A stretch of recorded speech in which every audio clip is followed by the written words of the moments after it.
Mr. Arms. I'm Mr. Arms and Rumbles. Gotta cram that in. You sing just like Frank.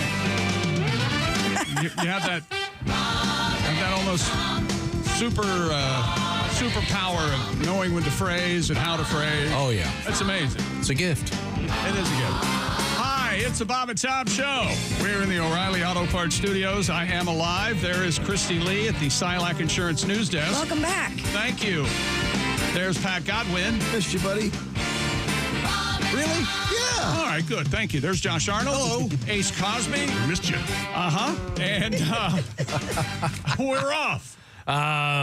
Dear Bob and Tom Show, 30-year listener. Appreciate you guys. I did not That's hear longer Chick. than I've listened. I did not hear Chick McGee last week. Yep. Is he sick? I wish you'd announce if he is off. I always wonder. Oh, no. Wait. I've always wondered if he's had enough of Tom and quit. No. I thought he meant Okay. Oh, I thought he meant the other thing. No. That's Larry in West Virginia. Thank you very much, Larry. No, Chick's right there, as you can see. You know, over the weekend, a very nice gentleman, actually Ronald McDuffin brought this to my attention. We were talking a couple weeks ago about what my symptoms were when I had my double heart bypass and things like that. Mm-hmm. Remember this? And I said, my cardiologist told me, it's not like you see in the movies, oh, there's an elephant on my... It's not like that at all. It's a nagging, constant pain, and if your little voice inside knows. Right. It knows. Just go to the doctor. And I made the comment, dead people stay home. Well, Ken Wynn sent me a message on Facebook. I'd like to say, Chick, thank you. You saved my life. I'm eternally grateful. On August 12th, I was admitted to the hospital for what would be double bypass. As a guy, I felt the signs, trying to justify not going in. It'll pass. I just out of shape. The one thing I kept going through my head was when you said on the air, dead people stay home. So that line forced me to suck it up and get in, and I got double bypass. And by the way, it was the most painful thing I've ever experienced, but I'll have to forgive you for that another time. Oh, did they not put him under? Thank you very much. Hey, well, that's insurance couldn't that is a bad health insurance. Yeah, you get. Hey, listen, we can do the surgery, the anesthetic. I'm sorry, that's out of pocket. No, I'm sure the recovery and all that is. Oh, it's delicious. Yeah. The pain is exquisite. Yeah, some of us have been there. Yeah. Yeah. But You're not a man until you have your chest cracked. Am I right on this? That's right. Yeah. It's a great times we're living in. I know this is a radio, but I do want to point out something visual. Christy Lee apparently will be now what? refereeing the game tonight. Those are some big stripes. I thought he was going with working in Foot Locker or something. Those are nice. I really like that coat. Thanks. But then a very broad. There's a video idea. Black and white Walk stripes. into Foot Locker with her and see how long it will take for some people. Can you give me these in a size 12? Can you see them? I bet they would. Looks Probably. good. Looks good. Thanks. Those are stripes. We got a letter here. I want to get right to. This is important, Josh. I need you on this All right. because this is one of your best impressions. It begins. This is from Marcus. He says this letter is in honor of Josh. I was playing the game Jackbox. Anybody familiar with that? Got no idea. No. Is that where you play with yourself and then punch somebody? I'm not sure how this works, but one of the questions was. I'm just spitballing over here. That could be. One of the questions was, what would be the name for the new extra large condoms? This must be some kind of. Whoa! I've never heard. I've not heard of the extra large condoms. I assume this must be a game in which you invent stuff of some possibly, sort. Yeah. My answer was thanks to Josh, based on his impression of Ice Cube in the movie Anaconda. And can you do that for us, please? It snakes out dad is big. Yeah. He said, what did he say? Is it not as big? And if you're not watching on YouTube, Josh's facial expression, he's a thespian. Let's just. He can't believe it. He really gets in the part. Once again, Ice Cube is snakes out there this big. By the way, he won the round. So I'm not familiar with the game Jackbox, but his condoms out there this big apparently was the Nice. was the proper answer. I'm not exactly familiar with it. Well, let's see now. What else is happening over here? I had a big weekend. Hope you guys had fun. What'd you do? Just a lot of stayed home a lot. Went bike rides with the girls. Good. Swim? No, but I did everything else. So All right. Okay. Did your children come up to you and say, "Daddy, Can we have some time to ourselves, please? Is that possible at all? Can I have some time in my room to read? They had some time to work on some Legos. Oh. What are you putting together?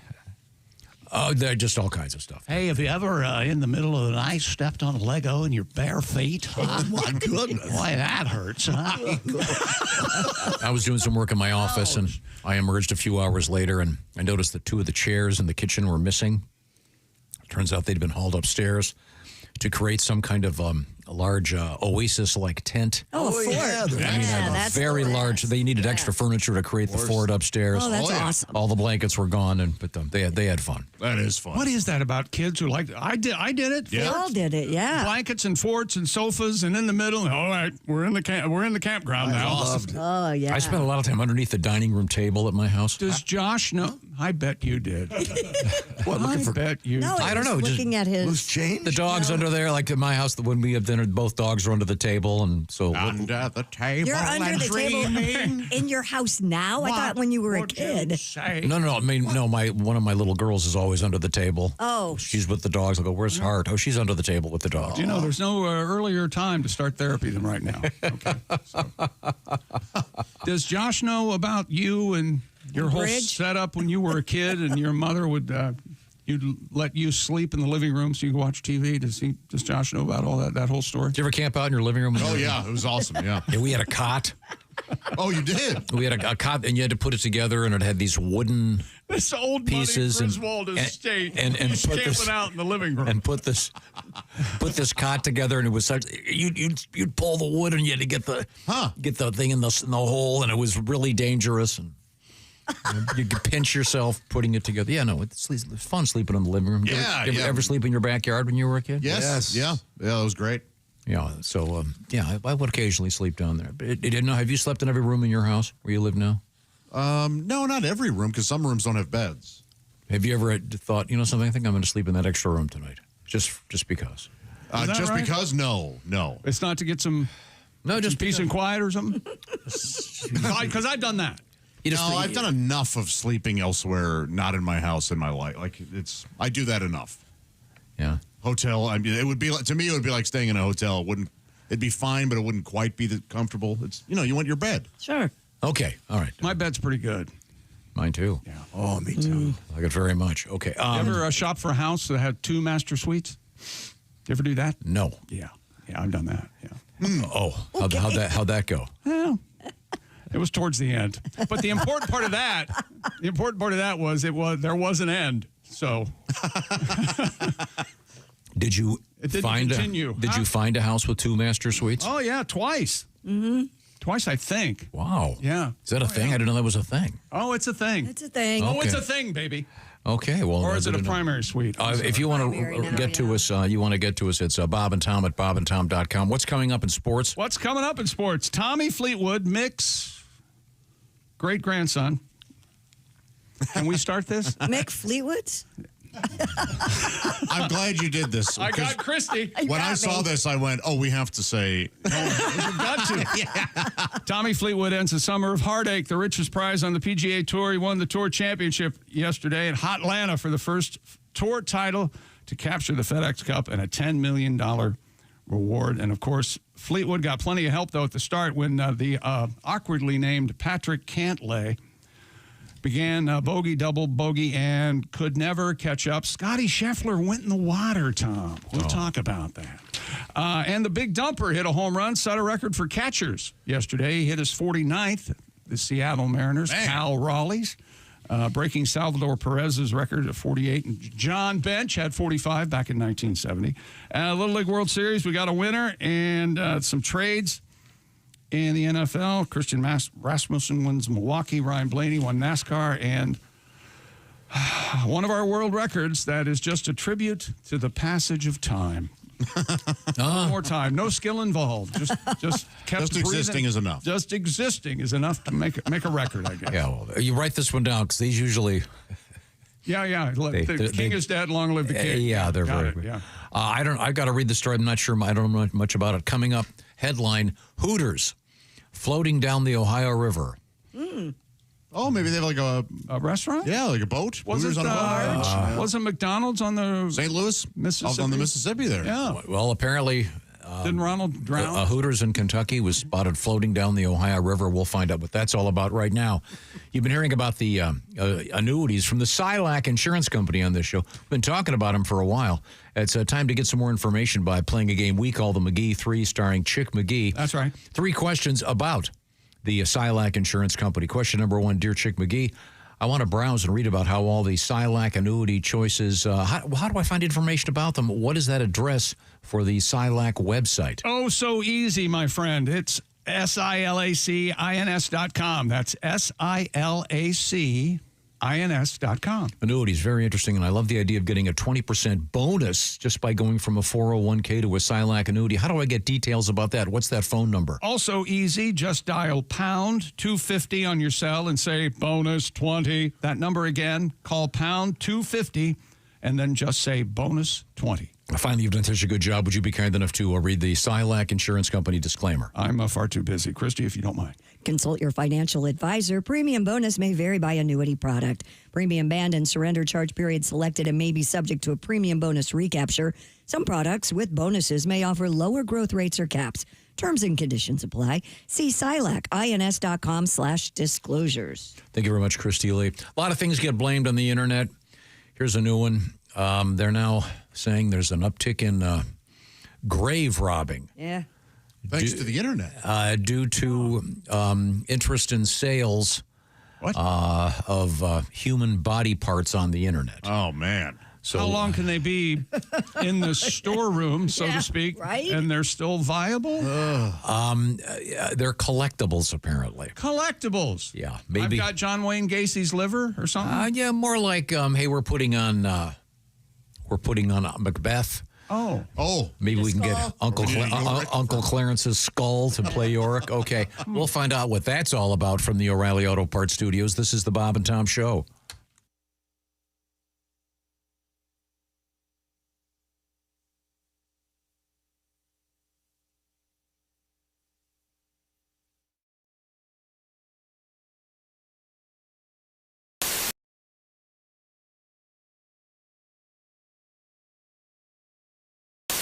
We have Donnie Baker and the Pork Pistols. Now, do you guys have a little tune you're going to play for us? Yeah, we got a tune. This goes, since you was talking to Johnny Rutherford from Michael and the Mechanics, Michael. this goes Mike Rutherford. to Christy Lee. There's something about you. Yeah. There's something in the air tonight.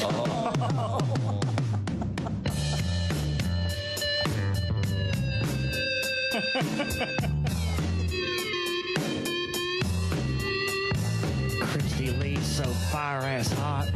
This tape is dedicated to her from Donnie Baker and the Pork Pistols on Q95. I bet you're not wearing underwear tonight. Oh, Lord. And we pray there ain't hair under there tonight. Oh, Lord. Oh, Lord. Chill of the night, if you don't wear undies, your booty's gonna get cold. Chill of the night, if you don't wear panties, your body's gonna get stoned. White snakes. White snake. Ooh. Christy Lee. Ooh.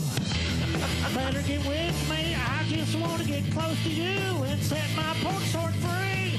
And I just want to get close to you, 'cause 1 and 1 makes 3.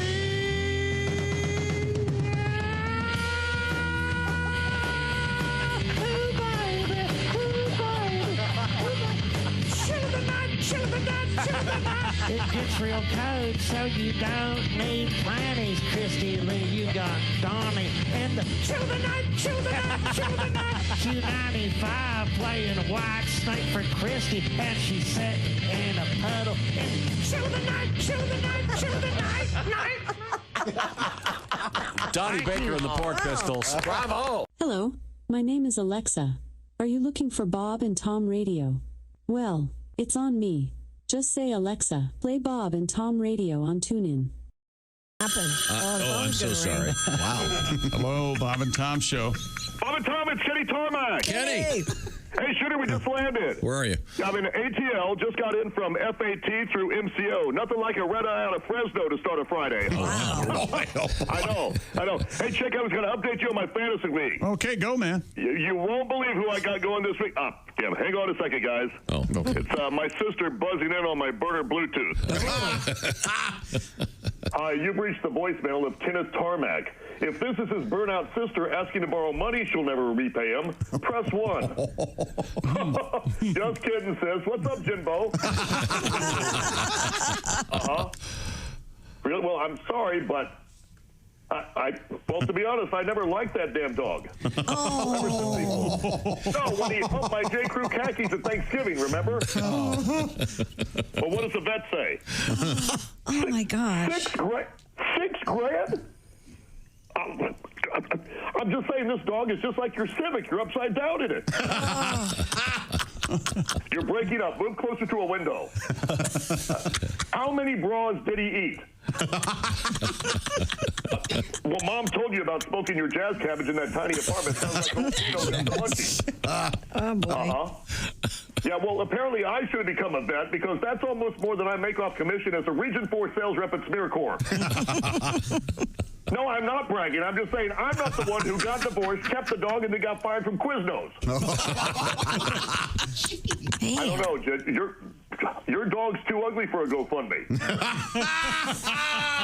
Well, and not to mention, just think about the pitch. Please help save a dog named Keno. Yeah, those are good odds. No, next dog at least go with blackjack or craps. Hang on, Skyhag's coming over. We've already landed. What? It doesn't matter what position my tray table is in. I'm running numbers. Oh, ma'am, are you familiar with the McCurdy Award? I know you're doing your job, but unless you also happen to be a vet or can Venmo 6 G's to my stupid sister, get the hell out of my personal workspace. By the time we're about to have a Code 7, I'll call you for Phoenix. Boy, he has a lot going on, doesn't he? Oh, man. Oh, man. No, I'm not trying to be critical. I'm just. This is what the Surgeon General is saying. I know. So I think those women who can't are pretty much, by and large, selfish, aren't they? Screw you, Chick. Yeah. Don't you wish just once they'd have a day, one day a year, where you could say whatever you wanted in the radio? Just so that one time. I'm over here working, okay? You know what you could do? What? Walk in there and have Dean do it for you.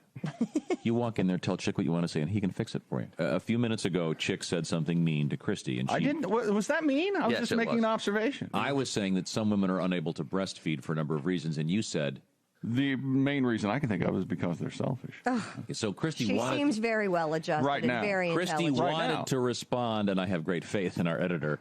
Me too, because if Christy not, I've wanted lost to my respond. job. We now have the response. Okay, go ahead, play it. Hey, chick, you. You've never had to breastfeed. You don't know what it's like. You're a ignorant, stupid son of a So shut your mouth, you stupid ass. You know that last beep. Hello. Josh Arnold. Hi. Ace Cosby. Howdy. We're in the O'Reilly Auto Parts Studios. Think O'Reilly Auto Parts for all your car care needs. Get the parts and service you need fast from the professional parts people at O'Reilly Auto Parts. Hello, Tom. Hello, Chick McGee. You were missing in action last week. Yes, so you I was. Getting missed, the oil changed. missed a couple of interesting news stories, including, did you know that Nationwide Insurance has the Hambone Awards? Nationwide is on your... From Columbus, Ohio. Yes, I do know that. The Hambone. I have. I don't know what the current awards look like, but I've heard of them. The Hambone was given to a dog named Zaya following an unexpected run-in with a loose bull during a morning walk. This dog placed himself between the owners of himself, and he allowed them to escape to safety. By the way, he's made a full recovery. The dog, I should point that out. Well, that's good. But it's a fun award. We had a chance to talk about Hambone and the art of the Hambone. Yes, Josh wanted it to be. I thought when he said Hambone Awards, it's like So did finally. And I thought, maybe I'm misspeaking, but I thought you were quite adept, Josh, at the Hambone. Well, I'm working on it. Okay. Yeah. Well, we have some professional Hamboning, right. Josh. Yeah, If you yeah, look, yeah, here we go.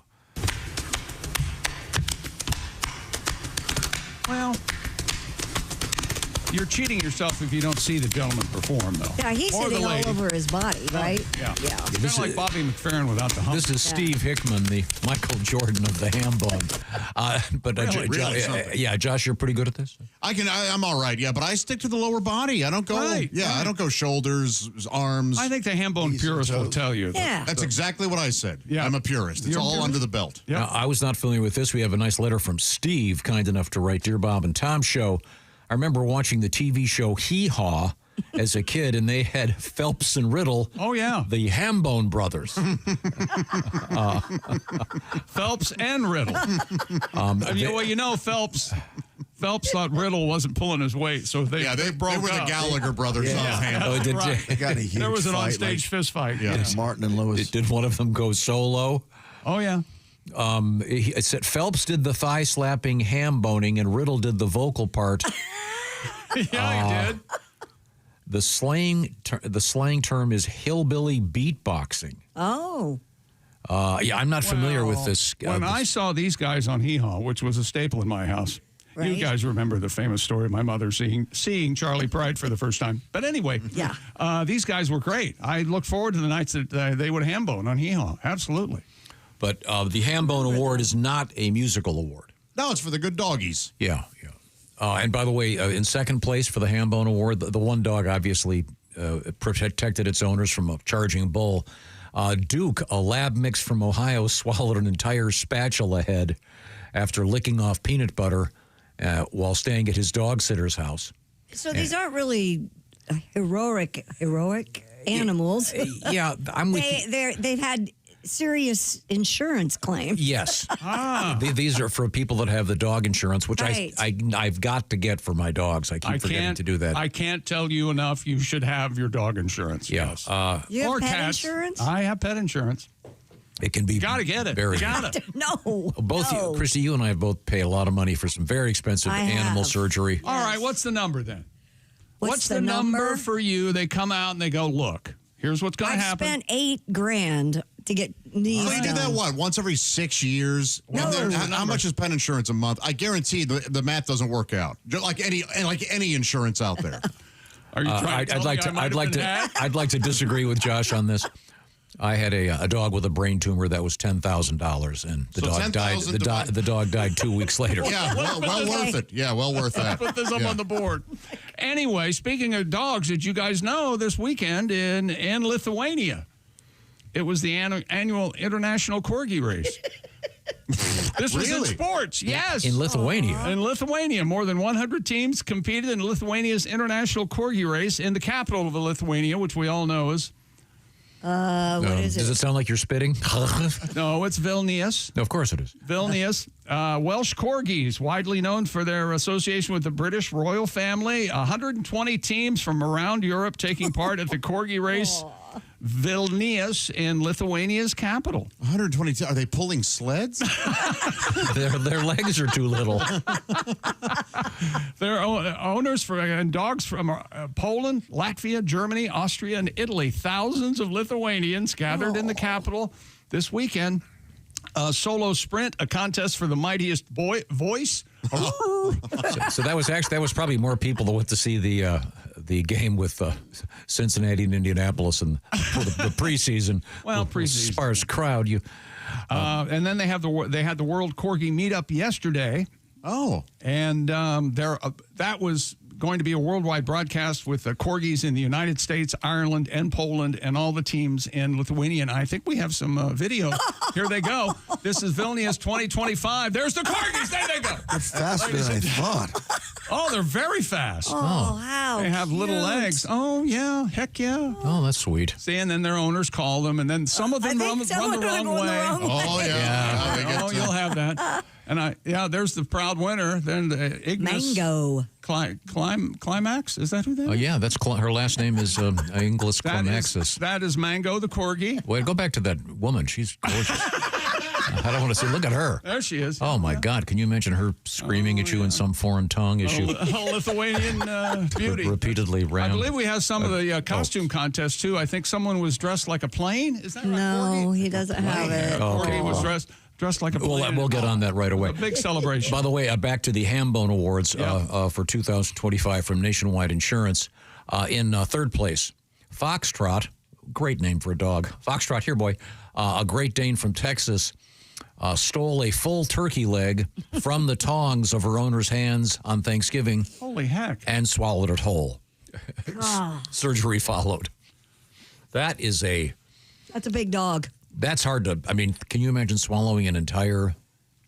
I'm not saying a word. Okay, sorry. Well, that's why you should have pet insurance. Yes. You never know when that might happen. No, you know we're all hoping. Very important. Very important. We're hoping that Josh's little kitty survives what is the most expensive cat surgery in the history of veterinary science. Do you have a number for your cat that you're not going to spend? Yeah, over? I would decide, but I'm not wasting my money on pet insurance. I'm with you, Josh. I'm not doing that either. I am. You know, there was a time in this country when they just took out the word pet and child insurance. Same thing. I'm not going to waste my money insuring my children. What do they cover? They cover neutering or just accidents or what? Catastrophic. They'll try not to cover whatever they can. That's my problem. Yeah. What is your, well, never mind. Your annual checkup? Does it cover that? I don't think so. But I mean, I don't like paying for insurance for me, so I'm not doing it for my Does pets. it cover the food? I hate all food is insurance. expensive. You hate all insurance? Yes, I do. Yes. Let's move on here. I'll say whatever I want. What else have we got going over Well, there? no, we got to go back to the corgis because there's the corgi. This is the costume contest. You can tell that that's a plane, of course. That is a plane, yeah. Dog's not happy about wearing it. No, the dog's not happy. Oh, my gosh. And there's, of course, another plane. Evidently, was a theme in the corgi championship. I think it's because they're so low slung. Yeah. When they put the wings in the side of them, they look like little aircraft. But they look somewhat distracted. Okay. You got another letter over there? I do. Dear Bob and Tom Show, attention chick, what a great Sunday it was for Ed Carpenter Racing. Yeah. Christian Rasmussen wins in Milwaukee driving the Splenda car. Yes, it is sweet. Oh, look, right here. Look. Java House Splenda. driver Alexander Rossi finishes fourth. That's right, Java House and Splenda, ... Sweet. That's from That's great. That's from John. There you go. Way to go, ECR. All right. I was at the Maverick gas station. Where's that? A new employee came up. James Garner runs that, right? Said, what is your name? He goes, everyone calls me Goldfish. Oh, this is a letter. Yeah, sorry. Everyone calls me Goldfish, right, Steve? What's wrong with nicknames these days? He just proceeds to say, did Lincoln have a nickname? And what is the Nick part of the word nickname? I don't know any of these answers. What about Abe? Is that considered a Honest nickname? Abe was kind of his... Honest? Yeah. But, I mean, did his friends call him Link? Yo, what up? Maybe his one friend did. What up, Link? I don't know. Maybe. Did they call him Abraham? Abe. Probably just They Abe. just called him Abe. Rail Splitter? Wasn't that his nickname? Yeah, but I mean, those are... Yeah. I mean, what did his buddies call? I think the question is, this guy's got to call this employee Goldfish. See, in my book, Goldfish. That is a dumb nickname. We've talked about this before. I'm really snob when it comes to nicknames because if you have a nickname based on your name, like Grizz for Griswold, right, that doesn't count to me. But that's a very popular nickname, and I don't know why that is. Yeah, it's not mine, but I mean, I think about nicknames is you can't give yourself one. No. Call me Pork Chop from now on. That's not going to work. Yeah. No. So, but I'm not sure why everyone calls this guy Goldfish, but that's fine. If you could pick a nickname, Christy? No? No, I don't know if I would. What Pat, would it be? Pat, did your brothers and sisters call you Pat? I was Patty G, even by them. No kidding. They would call, yeah. What does your mother call you? Because that's Patrick. Oh, really? Well, even though that's your middle name. Doesn't it, Patrick, my bastard son? Isn't that how that goes? Yes. We go by our middle names. So Everybody? pretty much, yeah. Oh, okay. All right. Josh, your parents always call you Joshua? Yeah. Our parents didn't give us. The only one that had a nickname was my youngest brother. He was named Bones. My dad always called him Bones. Oh. Because he had a plate of chicken once. See, that's a good nickname, Bones. Yeah. Did he cough up the bones? No, but he ate them all. My dad gave him a couple pieces of chicken, and then when he looked down, everything was gone, including the bones. What? And he lived to tell the tale. Yeah, oh yeah. Oh, Is this Joe? wow. Yeah. Wow. I just found a picture of my dad when he was like, I don't know, 7 or 8 years old. And in the corner, it says, in quotes, Poke, P-O-K-E. And I'd forgot. I knew that before I saw it, but then it reminded me that his nickname was Poke when he was a little kid because he was slow and didn't really... took his time getting places, so they called him Pokey, and that became Poke. That's cool. Yeah. See, that's a good nickname. That is a good nickname. Poke. Did you have a nickname? Well, there were a couple. Yeah, I did too. I Thump. don't want to talk about it. Thumper. Yeah. Not from the cute little rabbit and Bambi, but because I fell out of bed a lot when I was a kid. And it would make a thump sound. I would sleep. Yeah, and I'd hit the door. I'd hit the floor. I give my son different nicknames like every couple of months. Really? I'll change it up. Yeah? Yeah. Depending on your mood? Yeah, he's Bosco now. Bosco. I like that. Bosco. Yeah, he's Bosco. Can you buy Bosco now? It seems like that'd be hard to buy. He was Jimmy Willikers for a while, then he's Bosco now. What is Bosco? Bosco was wasn't it like quick? Wasn't it Bosco a chocolate syrup drink? Oh, really? I want to say it was primarily available in the East Coast. I don't remember. I've never heard of it. Bosco. So they had a really funny commercial, I remember. Oh, yeah? And the punchline was, what? No Bosco? and the guy would take this. I remember the guy blew up a balloon and floated up several stories. And then someone said, what? No Bosco, popped the balloon and he fell down. Something like that, if memory serves. Boy, the things you guys remember. I'll have to check that. That may just be. Is Bones still called Bones? No, now he goes by Joey Wednesday. Yeah. Remember that? Yeah. Okay. We know about Wednesday. Yeah. Confusing. Because he started going, he goes to this bar every Wednesday, and the band that performed there often would see him, and they were like, you're here every Wednesday. You're Joey Wednesday. Birbiglia, Mike Birbiglia has that great story about wasn't it Joey Wednesday? That his brother, they thought he was somebody else, or they thought Mike was Joey Wednesday's brother or there's some great story about that. And the whole time it was another guy nicknamed Joey Wednesday. I don't remember the story. We'll get to that coming up. Right now, the Bob and Tom Show, sponsored by BetterHelp. There's advice for everything out there in the internet. I'm not sure how good any of it is these days. You can solve all your problems according to the internet by maybe taking this pill or detoxing with that, or taking a plunge in a bathtub full of ice. Actually, there are a lot of good things you can do on the internet. Like, for example, you can access therapy from BetterHelp. BetterHelp is all about talk therapy, learning positive coping skills, setting boundaries, et cetera, et cetera. And BetterHelp has some 30,000 plus therapists. BetterHelp is the world's largest online therapy platform, serving some 5 million people. This is interesting. BetterHelp has a 4.9 out of 5 rating for their live sessions. So find out what I'm talking about by visiting BetterHelp.com/BT show. You can be hooked up with a therapist. And by the way, they have therapists with a variety of specialties, and they'll try to match you up with one that can help you with whatever particular problem you might want to investigate. You can switch therapists anytime, of course, and BetterHelp is designed just to provide much easier access because the therapy is done online. So it's like a Zoom call or like a phone call. Whatever works for you, it's obviously a lot more convenient because you can do it wherever you are. Visit BetterHelp.com/BT show. Bob and Tom Show listeners get 10% off their first month by talking it out with BetterHelp. Once again, it's BetterHelp, H-E-L-P, BetterHelp.com/BT show. Coming up, a world record or two, a lot of news and sports. Grave robbing back in the news. And that lady's wearing a hot dog suit. We have no explanation for that. And also, dangerous sex moves, all coming up from the O'Reilly Auto Parts Studios. This is the Bob and Tom Show.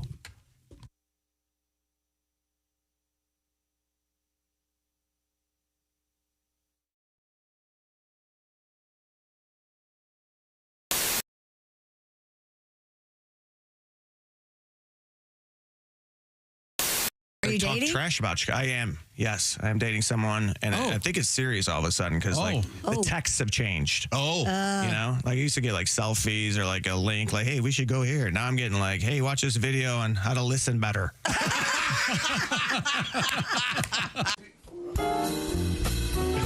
Well, looks like we got dumped.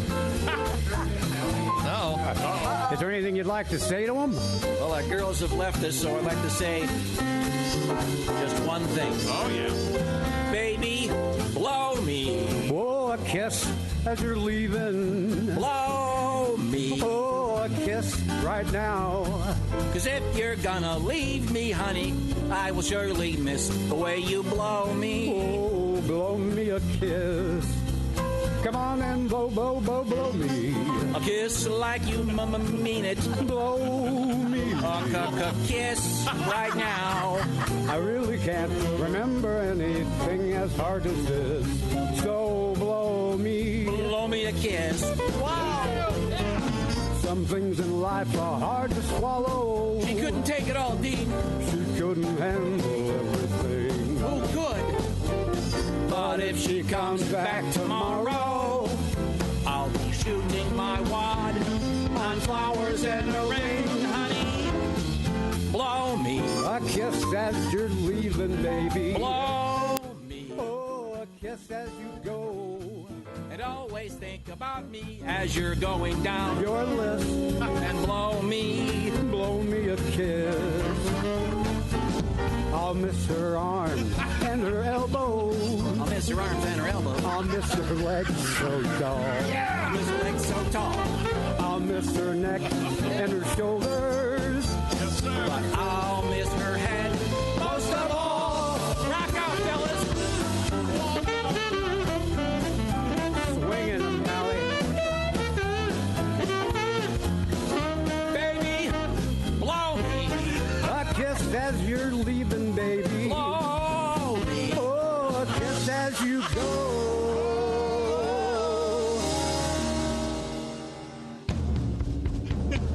And if you wanna come home, honey, that's okay.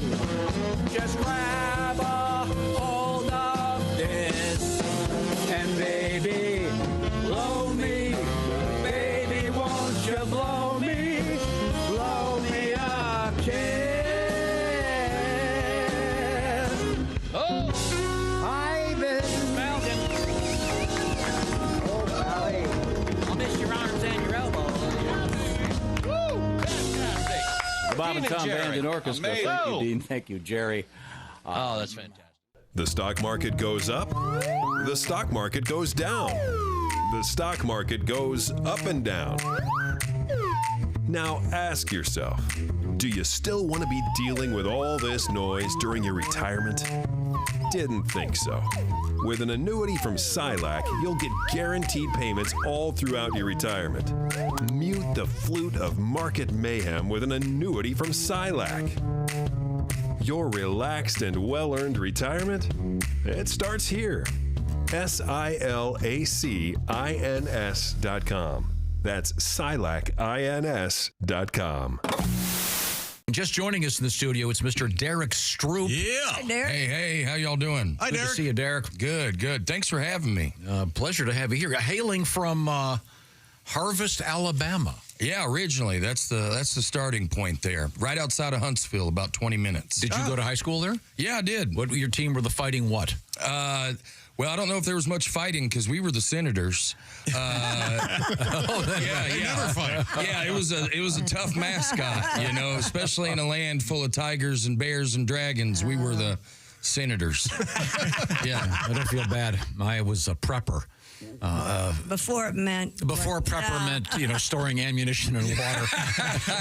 as Al will tell you, it meant that we had a Madras football uniforms. I was like a prepper. Y'all run out of the bunker to start the game. I like that. Now you're a big guy. Were you a football player in high school? Yeah, absolutely. I mean, I grew up in Alabama. You don't have a choice. But yeah, I grew up playing a lot of football, a lot of basketball. I was a tight end back in the day. Got them soft hands. That's right, man. Yeah. That's right. Oh. In Alabama, there's not much of a choice, but yeah, love it. Now, are you a married guy, single guy? I've never met you. Well, I recently, this past year, I got engaged for the first time, so that's exciting. I've been 40 years old. I've been on the run for a while, so she finally caught you. Yeah. It's pretty exciting. We get married here in a month, but oh wow, wonderful. Yeah. No, I've got a good woman. She's from Kansas. Everybody should get a partner from Kansas. That's what I tell people. Oh, yeah? Very easy to impress. No, I mean, really, she's from a town of like 90 people. I show her a 4-story building. She's like, how'd they get up there? You know? I'm like, elevators, baby. I'm going to show you the world, you know? No, but no, she's great. We're really excited, man. It's Cosby. Here he is with his joke of the day. What did the judge say when the skunk came into the courtroom? Oh! What did the judge say when the skunk came into the courtroom? Odor in the court. That'll be getting told in courts throughout the country. Odor in the court. Oh, man.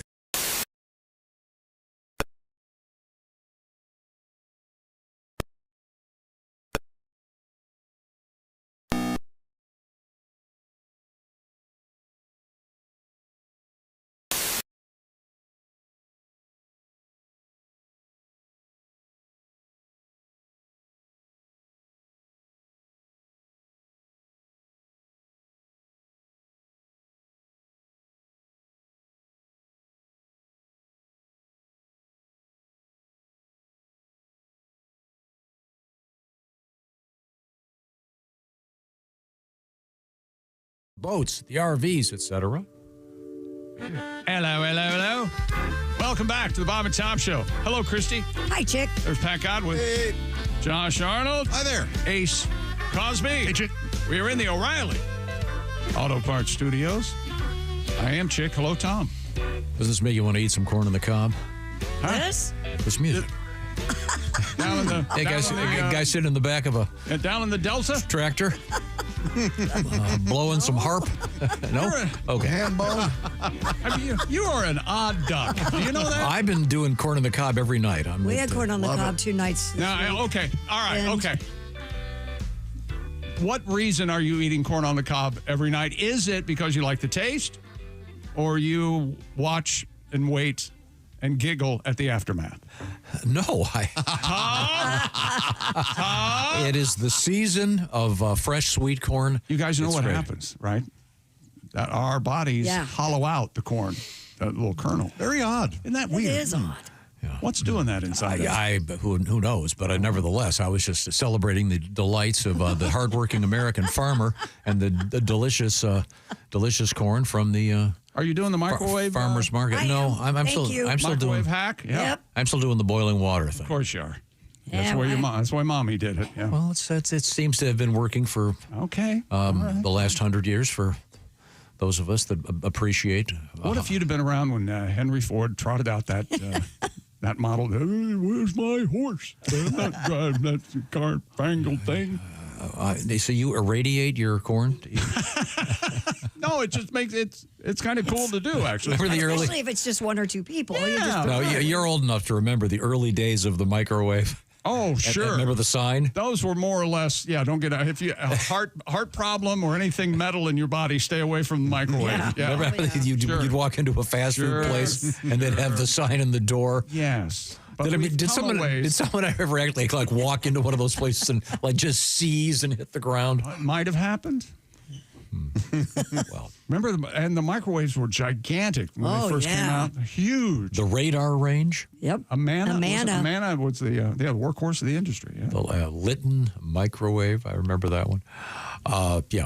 No, I do not microwave my sweet corn. I'm sure it's nice, but can you do more than 1 ear at a time? Yeah, well, it depends. Yes. I don't know how big your microwave is. I think you might be able to do 4. I do 2 at a time. You know what? Baked potatoes too, man. Oh, Josh got us the baked potato. Josh is the king. Yeah. Wrapped in plastic. It has nothing to do with me. Yeah, it's just I found the perfect microwavable dish for baked potatoes and sweet potatoes. Okay, well, really good. You put them in there for I think it's 12 minutes or something, or 2, or if you're having a family dinner with a bunch of depends on how you want it. Yeah. If you're having a family dinner, it's different cooking for 1 than cooking for 6. Of course. Yeah. You want the big pot, I think. Certainly. And of course, in my case, because what am I? Hopelessly alone? What was it? I forget. So I would just have one in the microwave. So see, that wouldn't be a problem. One solitary ear of corn. I've seen that cookbook, Cooking for the Sad. Cooking for a meal for one. Why do they still have the boiling bags? Boiling bag rice, yeah. No. The beef and the brown gravy and stuff. Oh, your chipped beef. Chipped beef. Put them in the pot and boil them up, and that was a pretty good meal. It's time to grab a couple of quick letters. Dear Bob and Tom Show. My grandmother told us girls not to swallow watermelon seeds because that's how you got pregnant. But that's the kind of great grandmotherly advice that gets you pregnant. Yes. Yeah. Well, I didn't swallow any watermelon Grandma, seeds. what the hell happened? Yeah. I was in the back seat of a Buick over by the. Parents would tell you that, right? If you swallow like an apple seed, it's going to grow in your stomach. I remember hearing that. Yeah. I've heard the maraschino cherries. Some of them they stay in your stomach for up to 7 years. Really? And I don't want to upset the maraschino cherry people. I don't care for them. I don't like them. What about the country? They're not for me, but I'm glad they're out there. What about the country of maraschino in general? Do you care for them, the maraschinites? You know something? I'm okay with myself not liking them. Okay. All right. Fair enough. They're all thieves. You know, that's the backbone of their economy is the cherries and maraschino. And is it true that whole thing tying a knot in a maraschino cherry stem is fake? It means you're adept at cunnilingus. Yes. I have seen girls do I've it. seen people do it. Yeah. I thought it was a scam. Oh no! I've actually seen people great do bar it. trick. Yeah. I thought they put one in there with a knot in it, and then they pretended to. No. Really? No, you're hanging out with the wrong people. Maybe some, but I've. You got to go to the bimbo bars. That's right. Well, speaking of that, I have la las, isn't that? And we do have Hooters news coming up. Yes. There was a Hooters restaurant floating down the Ohio River. That story coming up. This is from Eric. His daughter was having her time of the month, if you will, and was complaining that she couldn't swim one day. So they suggested she use a tampon, and she said, "I'm not using one of your horse sticks." Horse sticks. That's a little strong. I think we might have jumped the shark with Tom's speech. Oh God, Yeah, she said that they still call them that to this day. Man, I don't know if they ever called them that. That's wild. Horse. Not really fair. Yeah, not really accurate or fair. And those are because if you weren't having a period, maybe the horse stick would. But she's having her period. Doesn't make any sense. I got more problems. Who gave you that letter? Any sense. We have to fire someone. Who gave you that letter? Dear Bob and Tom Show, I was listening to your podcast on my way to work. Chick likes ketchup on his eggs. This is from Sean. I do too. Okay. But I really like salsa on my eggs and omelets. I like that. Sean from Tomahawk, Wisconsin. Tomahawk. Wisconsin checking in. All right. Okay. Now we have time to squeeze in a quick sports story. If you say so, Tommy Fleetwood. Mick Fleetwood's grandson. Yeah. He drives a Cadillac, I bet. Yeah, he does. Nice. Nothing lacking when you're Cadillacing. Right. He ends a summer of heartache with the richest prize on the PGA Tour. He won the Tour Championship in Bobby Jones Club in Atlanta for his first Tour title, capture the FedEx Cup, and a $10 million reward. Fleetwood got plenty of help at the start. Patrick Cantlay began bogey, double bogey, and could never catch up. Scotty Scheffler hit his opening shot. Tee shot out of bounds. And still was a threat until a tee shot into the water on the 15th. Into the drink. Scotty in the water. Oh, boy. Fleetwood shot 68, won by 3 over Cantlay and Russell Henley. Ryder Cup captain Keegan Bradley tied for 7th. That's your update on golf, Tom. And Seattle Mariners slugger and Bob and Tom Player of the Year, the big dumper, Cal Raleigh, hit his major league leading 48th and 49th home runs yesterday against the Athletics, setting a single-season record for catchers and passing Salvador Perez's total. I call him Dolly. Of 48. I was waiting for it. Hello, Dolly, with the Kansas City Royals in 21. Raleigh's, the dumper's record-breaking home run also marked his 9th multi-home run game of the season, passing the Mickey Mantle. Wow. 8 for the 1961 New York Yankees. Wow. The most multi-home run games by a switch hitter. But I want to weigh in on being a switch hitter. Anybody? Men and women and so forth. A little greedy. Pick a team. What about me? The overall record is 11 in a season. The switch-hitting dumper batting from the right side homered off Athletics left-handed starter Jacob Lopez. Okay. Of course, our boy John Bench had 45 home runs in 1970. We can't overlook that. Now, I can't read this whole letter, but Tammy, distracted while driving, inadvertently put a... Huh? What did you call them? A whore packet? What was it? Horse again? stick. Inadvertently dropped a tampon into her coffee. It immediately soaked up everything. Okay. No good. Sorry, Tammy. No.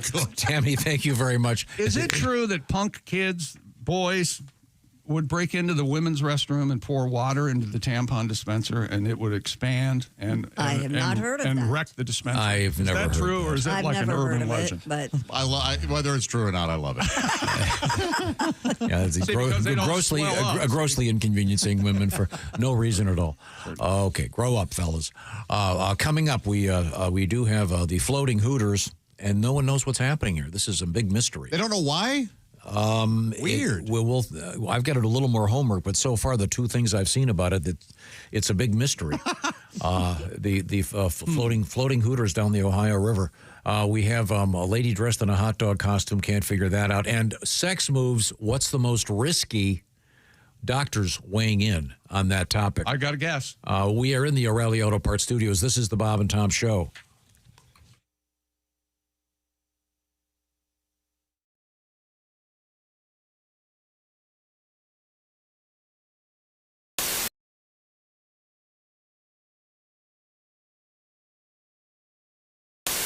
Scientists used magnetic resonance imaging to measure the activity of the brain's emotional center when listening to a pianist in real time. When listening to a penis in real time. A pianist. I can hear the ocean. When did they change that, by the way? What? It was always pianist growing up. Now it's pianist, isn't it? You ever see a penis growing up? Oh, never mind.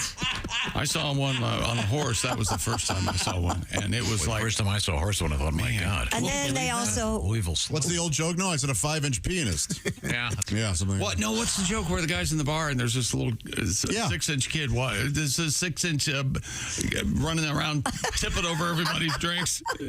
I don't want this guy's a 6-inch dick. Oh, that one I've not. Oh, you never heard that one? They listened. No, that's not the joke. You've got it completely Let me tell you wrong. something. That's the joke. Okay? That is absolutely We all know joke. nobody tells a joke like Chick. What Come the on. hell's going on? The bartender said. I wished for a 6-inch. I see. Yeah. Right?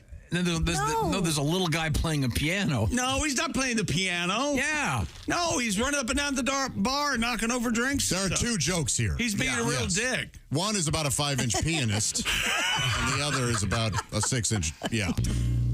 Oh, as I live and breathe, ladies and gentlemen. Get a joke told. I'll never forget these Dr. Tom Whiskey. these three really little fellas. Yeah, 3 of them.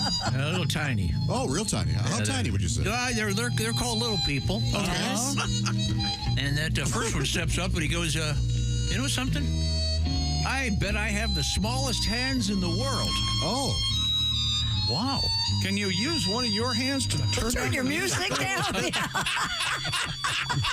That really help us out. Ace, Then for we God's could hear sake, the turn joke. down the music. Not Ace. You ding dong. And so he sends it off to the Guinness Book of World Records people. Uh-huh. And he gets back a letter saying, you, sir, have the smallest hands in the world. It's official. This next little fella. Congratulations. This next little fella, and he's about this big. Yay high. Oh, wow. Yeah. Yay high. Look up to your knee, Josh. Yeah. This is a small man. Yeah, very small. He goes, you know, I have the world's smallest feet. So they pack up that letter. They send it off to those Guinness World Record folks. Yeah. And they send it back a letter saying, sir, you officially have the smallest feet in the world. All right. It's amazing. Amazing. And third fella says, how about I have the world's smallest male member? Oh. So they take some photographs with a ruler and stuff, and they send it off to the Guinness Book of World Record people. And they want to get it validated, and they're all sitting there at the bar, and the mail comes back, and it's got Guinness there on the outside. Oh, this is going to be it. I'm going to be validated to get that record. So the guy, he takes that envelope, he opens her up, and he looks at the thing, and he goes, oh, I have the world's second smallest penis in the world. Oh, no. Really? Who the hell is Chick McGee? Okay. All right. Okay. Very nice. I had not heard that. That joke had not entered into any of the jokes. It wasn't anywhere we were talking about. It was a true story from the Old West. Yes. Prior to becoming a comedian, you've been a comedian for quite some time. Yeah. You did you have any interesting jobs? Were you a college man? What's your life like? I did go to college. I grew up in Seattle. Went to the University of Washington. But my first, probably the most notable job was I was a youth pastor for 7 years. Oh, okay. What religion? Yes, yeah, Buddhist. It wasn't. Did you say Muslim? Yeah. Islam is the religion. The Buddhist youth. Sorry, groups, I can't keep track. the Buddhist youth group's not as big as you think. they, Good food though. Great food. Yeah, it was very passive. Kids react weird to the whole life is suffering thing. Yeah. They're like, we'd be like, Nirvana now. And they're like, we love the band. You're like, no, I got something totally different. No, I was a youth pastor at a Christian church for like 7 years. Nice. And I was terrible at it. Oh. No, like I like God and everything, but I was a bad youth pastor because I don't like teenagers. And that'll reveal that's a bad trait as a youth pastor. To be like, it was the teenage boys, like an 8th grade boy. You're like, what is this smell? I've heard that. Yeah, they smell sour. They smell like behind an Applebee's. And you're like, oh my, I'm going to have you baptized for the bath. Just to get it out. Okay. That's my favorite joke of the year. Oh my God, that's so funny. Here at the Bob and Tom Radio Laboratories, we've discovered that if you listen to the Bob and Tom Radio Show in the morning, you're going to be all right. However, if you don't listen, there could be some serious side effects, including general discomfort, memory loss, head spins, confusion, memory loss, itching. Bob and Tom mornings on 104.7 WTUE. Confusion, itching, bloating.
Lanter, that's Dr. Lanter, LanterEyeCare.com. Hey, welcome back to the Bob and Tom Show at the Silac Insurance News Desk. It's Christy Lee. Hey.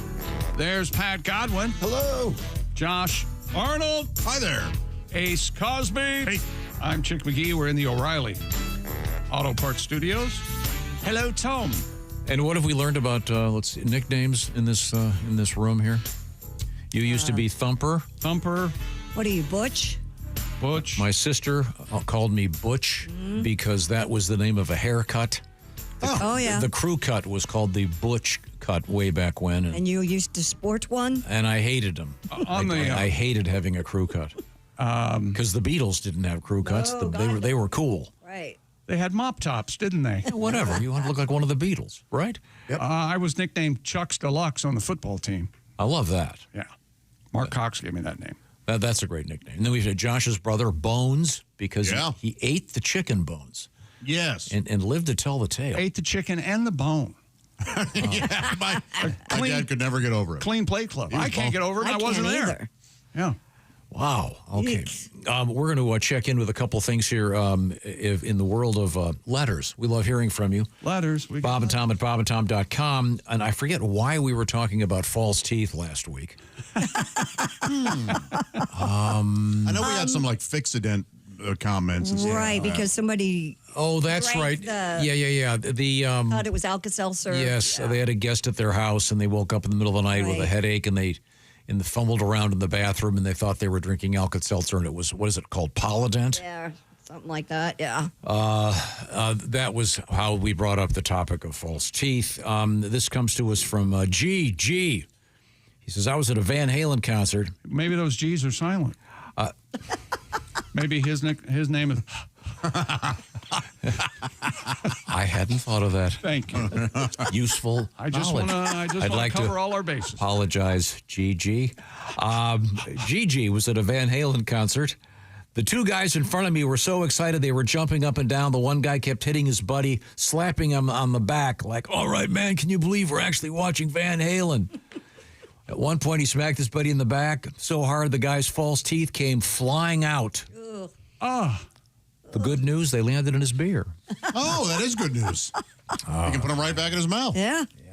And I remember at the Lost and Found at Disney World, when I went there, the lady said, though, they got plenty of dentures. I love this story. And prosthetic limbs. And an occasional prosthetic limb. A lot of cell phones. Oh, sure. And, a lot of stuff like that. Has denture technology improved over the years? Oh, yeah. That's what I thought, I think they have, they're not even rigid. Yeah? They're semi-rigid, I believe. Huh.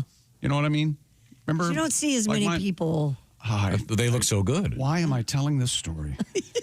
My mother was 17 when she had me. So I would have been 10 or 11. So she was 28, not 30. Had a toothache or two. Maybe she had a couple of toothaches. Anyway, it could have been just one. Went to the dentist, had all her teeth pulled. What? Okay. At 28? At 28, 29 years old, around in there. And it was a big day, man. I will never forget how excited she was to get false teeth, uppers and lowers. It was really, really something. Yeah, when I first moved here, the receptionist here did that.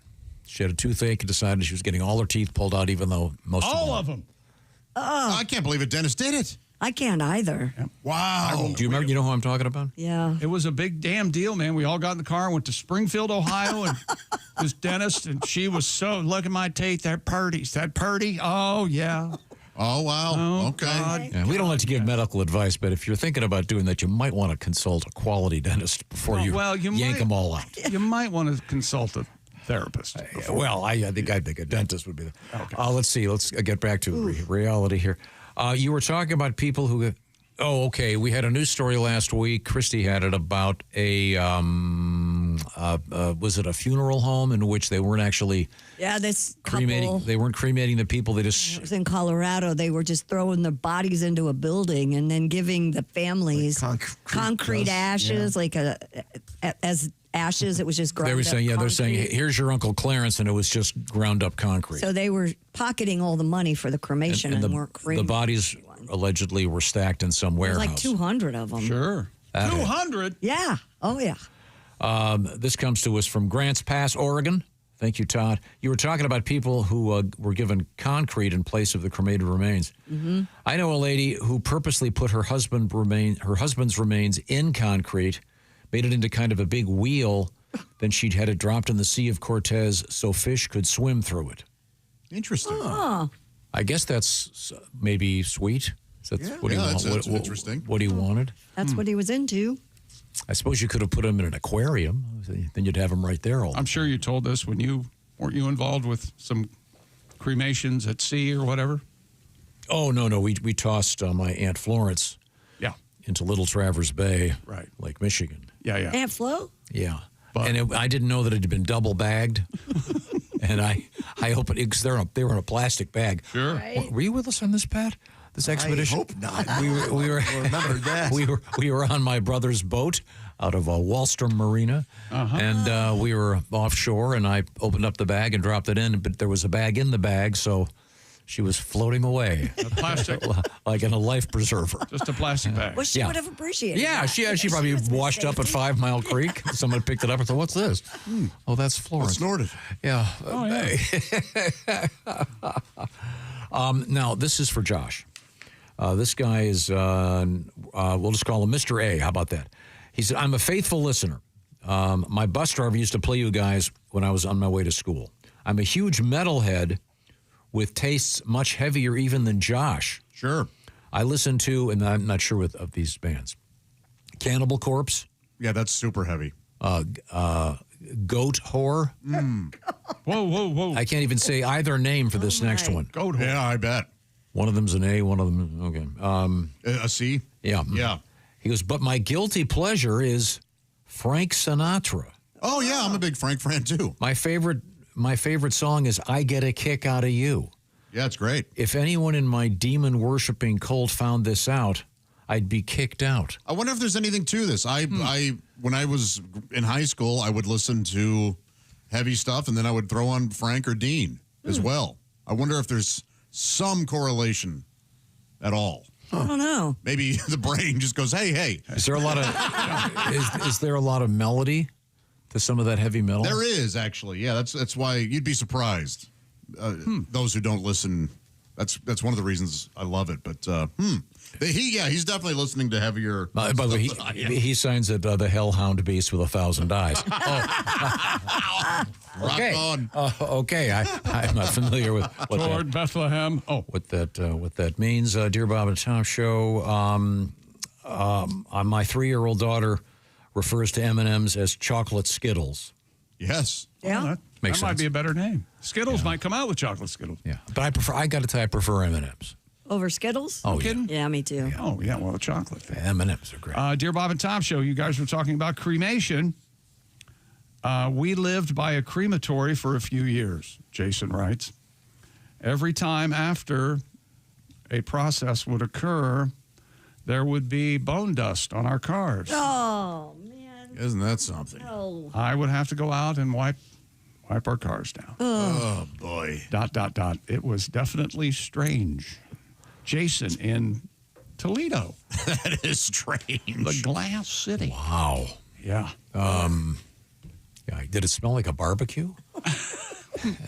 Hey, I think they contain this. Hey, the Fromsons are barbecue. No. They're just. No, that is the Fromson. Yeah, that's Mr. Fromson. Sadly, he's gone. Big Daddy Fromson. He would have wanted it that way. We have Chick McGee across the way. He's at the sports desk. Coming up, a couple surprises with respect to this show being broadcast from another place. That's all I can say. All right. Just down the road. One of these again? Yes, I've been sworn to secrecy. But there'll be it's a special treat. That's Is it all in I can tell Kentucky? you. I can't tell you. God, I didn't miss him. Down in Kentucky? Was it in Kentucky? What do you got over there? Oh, me?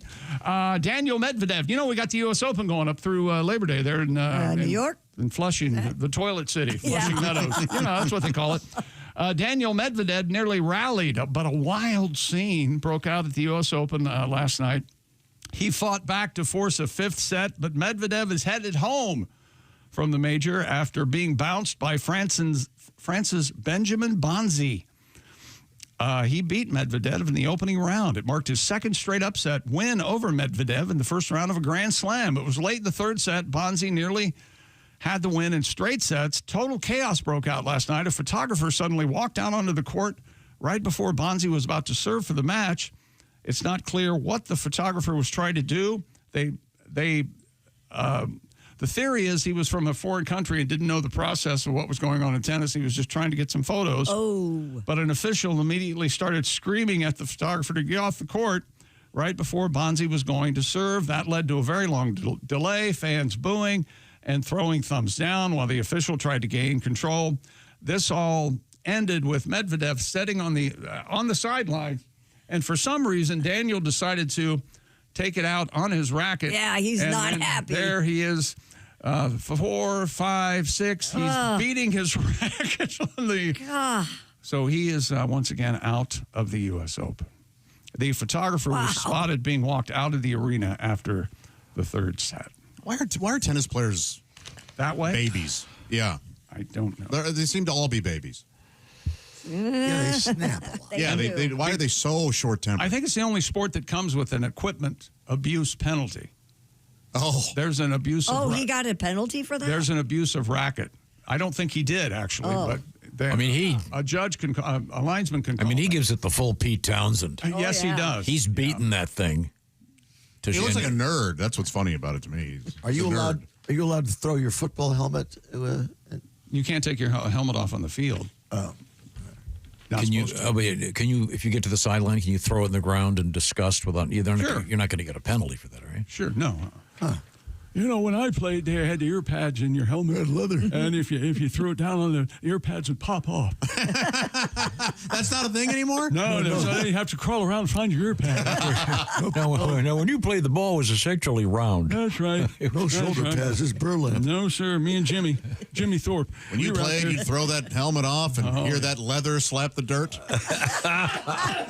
Remember that helmet that Goofy would wear? Oh yeah. And he'd have that big looks like a rugby ball. Coming up, we have some world records. We have sex moves that could prove to be a problem. We've discussed this before, but we have some doctors weighing in on the broken male member. Sometimes you don't just get your heart broken, you get some serious equipment broken. We'll find out about that. Right now, we're going to find out about a great way to feel safe at home with Simply Safe. What do you need at home? That's right, peace of mind. Simply Safe is a system that works to prevent a break-in from even occurring in the first place. And we use Simply Safe here at the Bob and Tom Studios. Most security systems only take action someone's already walking around your house, touching your stuff. Well, Simply Safe has Active Guard outdoor protection that helps stop break-ins before they happen. AI-powered cameras plus live monitoring agents detect suspicious activity around your property. If someone's lurking, agents talk to them in real time, turn on spotlights, call the police, proactively deterring the crime before it even starts. No contracts, no hidden fees with Simply Safe. And it's been named the best home security system of 2025 by CNET. 4 million plus Americans trust Simply Safe, and monitoring plans start around $1 a day. It protects my compound. You know that, Tom. I've told you that many times. We got it right here. That's exactly right. And now, listen to this deal, simplysafetom.com. Go there now and claim 50% off a new system with a professional monitoring plan and get your first month free. That's simplysafetom.com, half off and your first month free. There's no safe like Simply Safe. Coming up, we're going to clarify a kind of a mystery in contemporary culture. Here's your audio hint. Anybody got this? My God. Is that Gene Autry? Yeah, it's Gene Autry, and we're going to discover and uncover a big controversy. He really comes, his fiddle player really comes in there. Yeah. He comes in like gangbusters. He really comes in. He was excited to get the session. But he can sing. You think? Yeah, that was the first call, fiddle guy. Okay, I bet it was. We are in the O'Reilly Auto Parts Studios. This is the Bob and Tom Show.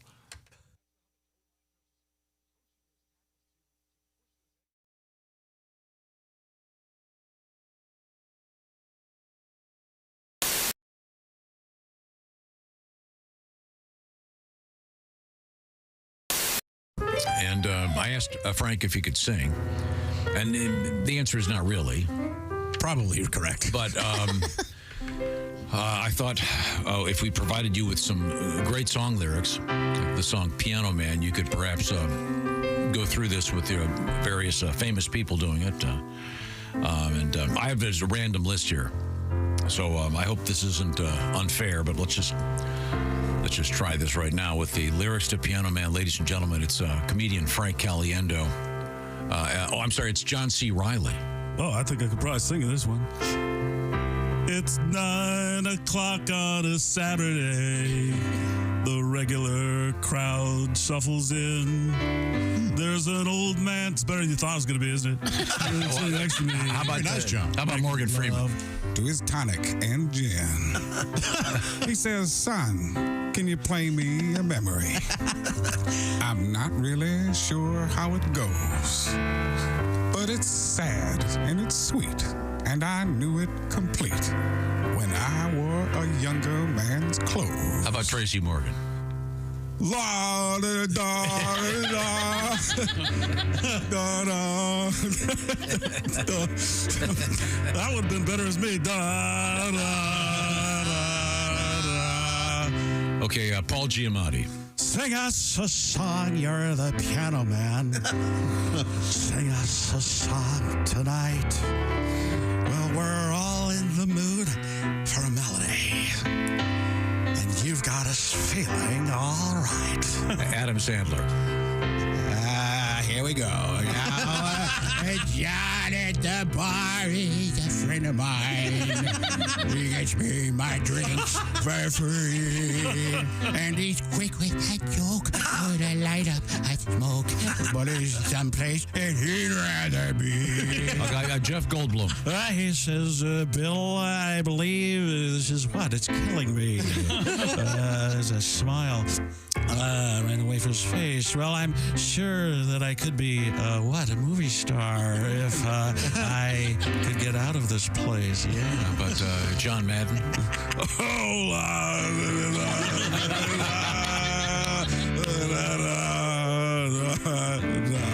Oh, speaking of sports, Mel Kiper Jr.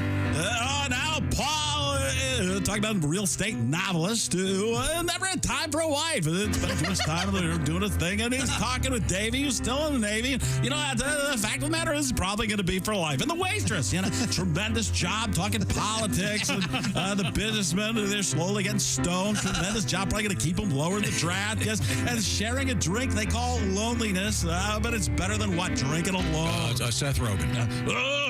Sing us a song, you're the piano man, I guess. Sing us a song tonight. We're all in the mood for a melody, and you've got us feeling all right. I got something that makes me feel all right, too. How about Al Pacino for an ending here? It's a pretty good crowd for a Saturday. And the manager gives me a smile because he knows that it's me they've been coming to see to forget about life for a while. And the piano, it sounds like a carnival. I thought it was going to cut me off, so I got big. And the microphone smells like beer. Dinner time. And they sit at my bar and put bread in my jar and say, man, what are you doing here? Stephen A. Smith. Oh, la, da, da, da, da, dee, da, da, da. Sing us a song, you're the piano man. Sing us a song tonight. Well, we're all in the mood for a melody. And you've got us feeling all right. Very nice. Frank Caliendo does Billy Joel. The Piano Man. Thank you very much. Yes. That was great, Frank. Oh, I feel so... Oh, you're welcome, guys. We're talking with comedians Mark Klein and Nick Griffin. Nick, anything new in your life? Well, no. I mean, I'm just out there, trying to make it work. I think you got to try to enjoy yourself. Obviously, I'm a positive guy, very optimistic. I've noticed that. That's what I like about you. Yes. I feel Is this your New Year's resolution? Yeah, I feel like, 2010's your year. No, I need to be more realistic, and I feel like, you got to enjoy yourself in the moment because, in an hour a day, a week, it's all going to suck again. Because that's life, right? Good, sucky, sucky, sucky, sucky, sucky. You say that in Japan, and you're going to have a great time. It's true. It's just hard adjusting to the sucky part of life because when you first get to Earth, everything's sweet. When you're a baby. Everyone's kissing your ass, hugging you, feeding you, and then boom, acne, erections, calculus.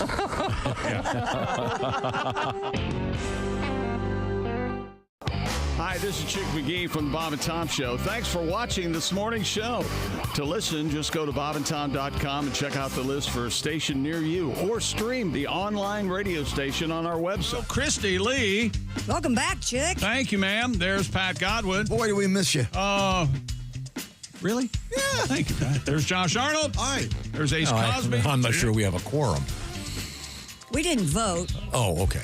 Hey, can't we just leave it alone at that? We don't have to discuss. Yes, no. Of course we may. Missing one 3-2. O'Reilly Auto Parts Think of O'Reilly Auto Parts for all your car care needs. Get the parts and service you need fast from the professional parts people at O'Reilly Auto Parts. Hello, Tom. It was 3-2, but a couple people abstained. Okay. Okay. All right. Now, I promised a little bit of musical trivia before we get back to sports.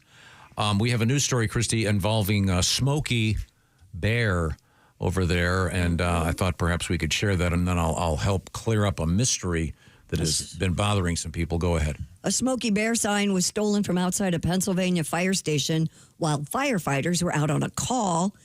Bear Creek Township Volunteer Fire Rescue posted about the theft of their large wooden Smokey Bear sign on social media. Officials said the sign had been sawed off at its wooden post. The department asked for the public's help in bringing Smokey home. Now, obviously, whoever did this, I'm sure not sober. Let's just think about this for a second. Can you? And no one sober is going to go, you know what we should do? We should go steal the Smokey Bear sign saying only you can prevent forest fires. But this got me thinking, is it Smokey Bear or Smokey the Bear? I thought we put this to rest at one point. I got the official word on it. Okay. All right. The U.S. Forest Service introduced the fire prevention mascot in 1944. He was introduced as Smokey Bear. Yeah. No the. However, in 1952, a popular song called Smokey the Bear was released. The was added to make the lyrics flow better. Phrasing. I often do that. Yeah. So you're an artist. Poetic license. That's what we do. Yeah. So technically, Smokey Bear is correct, but as it's described here, culturally common Smokey the Bear. And here's a little sample of that song.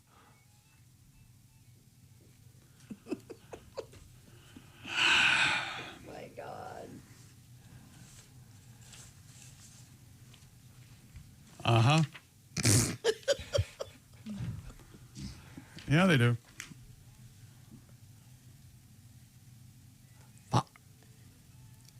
Bear. Why is he saying bear like that? Bar. Oh, yeah, he is.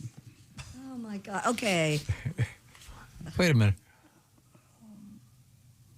God, his name. No, isn't that a great song? No. Why? I think you need one of the. You need to look up the word great. Did you guys notice the quality? I think somebody took the time to remaster that. Yeah, it actually is extraordinarily clear. It's unbelievably clear. Yeah. For being 1,000 years old. Yes. Considering it, barely. Recording equipment barely existed. In 1952, directly to the wax. No, but you're right. It is a great. 75 years. It's a great recording. Yes. Give or take. Someone's keeping that alive and well. Someone's taking care of that. Someone loves it. What year was that? 52. Maybe no one's played it. That's why there's no scratches. I think it's a great song. And I love Gene Autry does that great song, Back in the Saddle Again. Sure. That Smokey Bear song was mastered in wax. I'll tell you that. No, but right, Josh, you're right. Listen to the beginning. Listen how clean and crisp this fiddle is. See any reason to. It's perfect. Is that I mean, there are no pops or buzzes. No hisses. Is that an accordion playing with them? Let me hear. I think it's just to hammer the awful home. A dungaree. Maybe an old organ, maybe. There's an old organ. Oh, yeah. But it's nice. It's a fun song. One of those melodica things. Yeah. And it's important to, obviously, to prevent forest fires. Well, sure. Oh, yeah. Just remember, only you can prevent them. Yeah, thank you very much. Some fires right now in California and Oregon, yes. Do you remember the TV commercial with Joanna Cassidy? She just started doing, she had to be like in her 20s. And she was, only you can prevent forest fires. I don't remember that. And it was cripplingly sexy. And she takes off, and it takes off her disguise, and it's Smokey the Bear underneath Joanna Cassidy. If you had looked like me, you wouldn't paid attention, would you? Gotcha. Oh, yeah. I am not aware of that campaign. As they say, red pepper hot, man.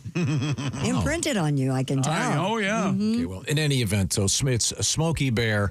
but we'll accept Smokey the Bear in case you were wondering. I want to say, Clear that whenever up. somebody brings it up, I want to say Smokey the Bear. What? Yes. Are you guys the same? Same, Yes. same, yeah. Smokey Bear. Yeah. Oh, you're Smokey the Smokey Bear. Bear. I'm Smokey Bear. Oh, okay. But again, The original. I'm OG. someone stole the sign from the Bear County or Bear Creek Bear Township. Creek 10 minutes Township from where I grew up. Fire Really? Department. Yep. Are you So responsible? they were drunk. Everybody's drunk where I grew up. Is that right? Oh, yeah. I mean, who would steal us? Why would you do that? My friends. Is that in a fraternity house somewhere right now?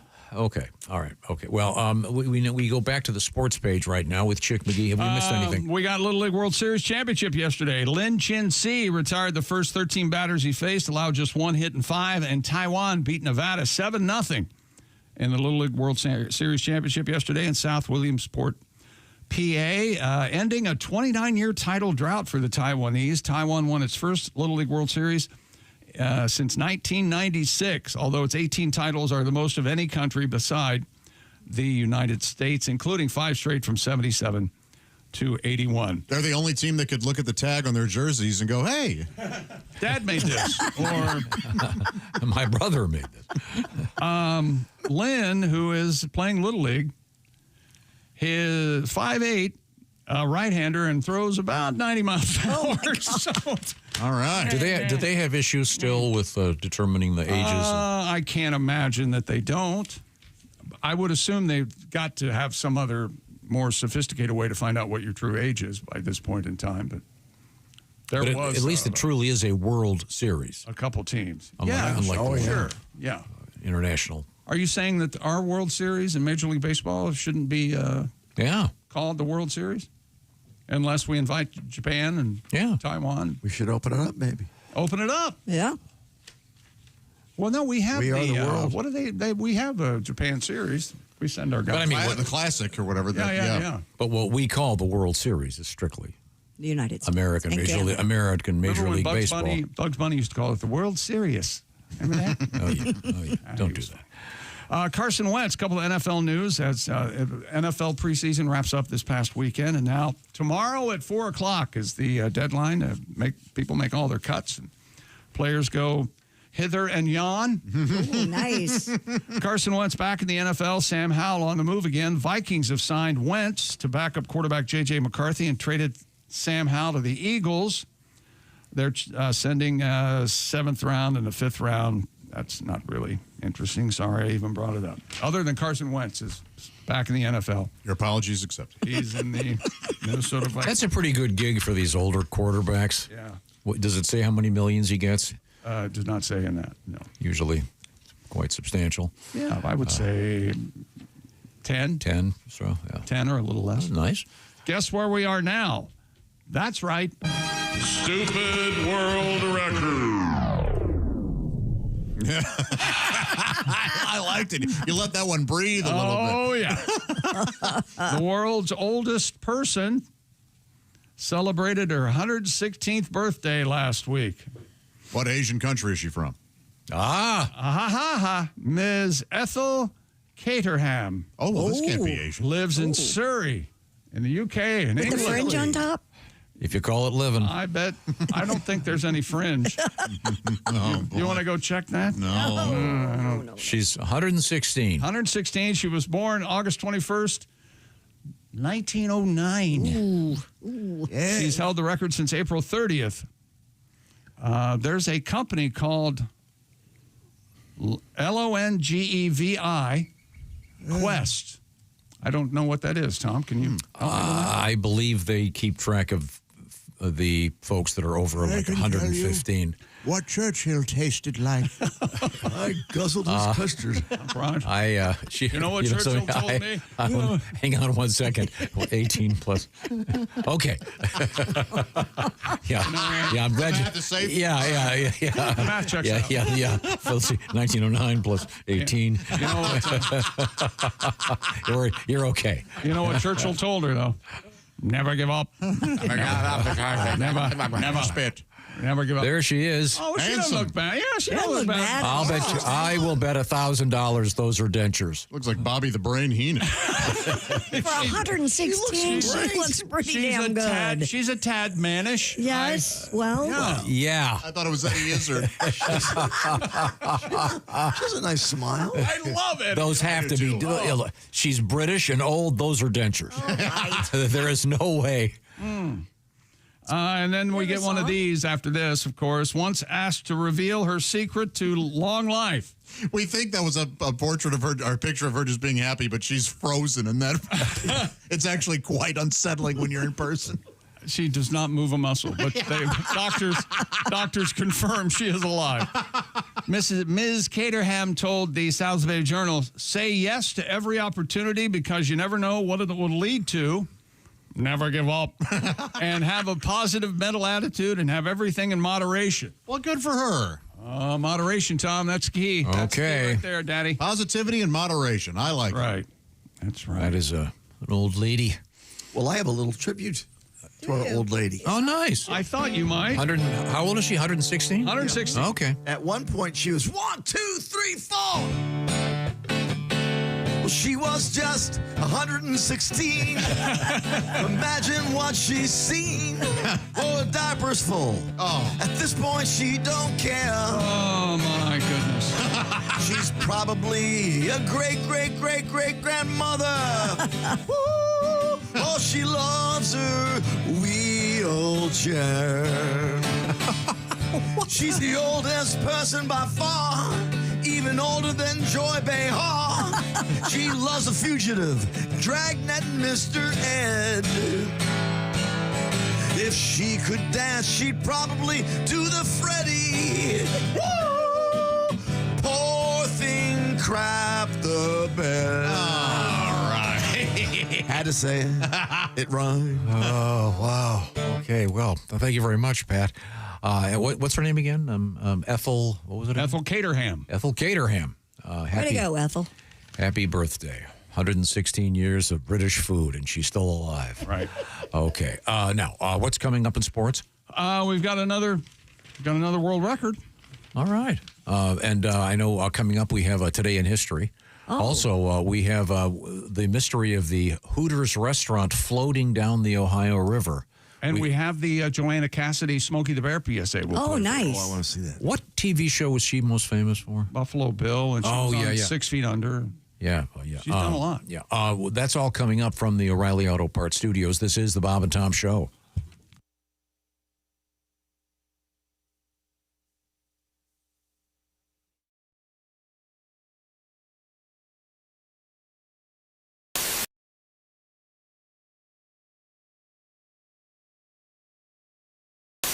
Can't help but notice we're joined by Mr. Michael McDonald, who has a terrific book out. And, Yeah.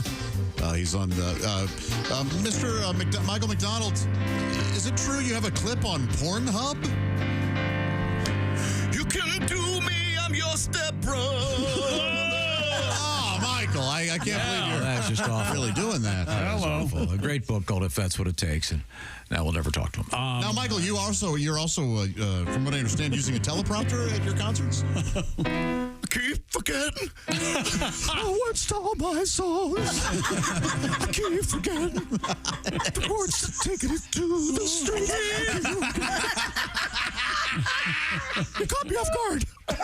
Yes, I am aware. Sorry. Keep forgetting. The stock market goes up, the stock market goes down, the stock market goes up and down.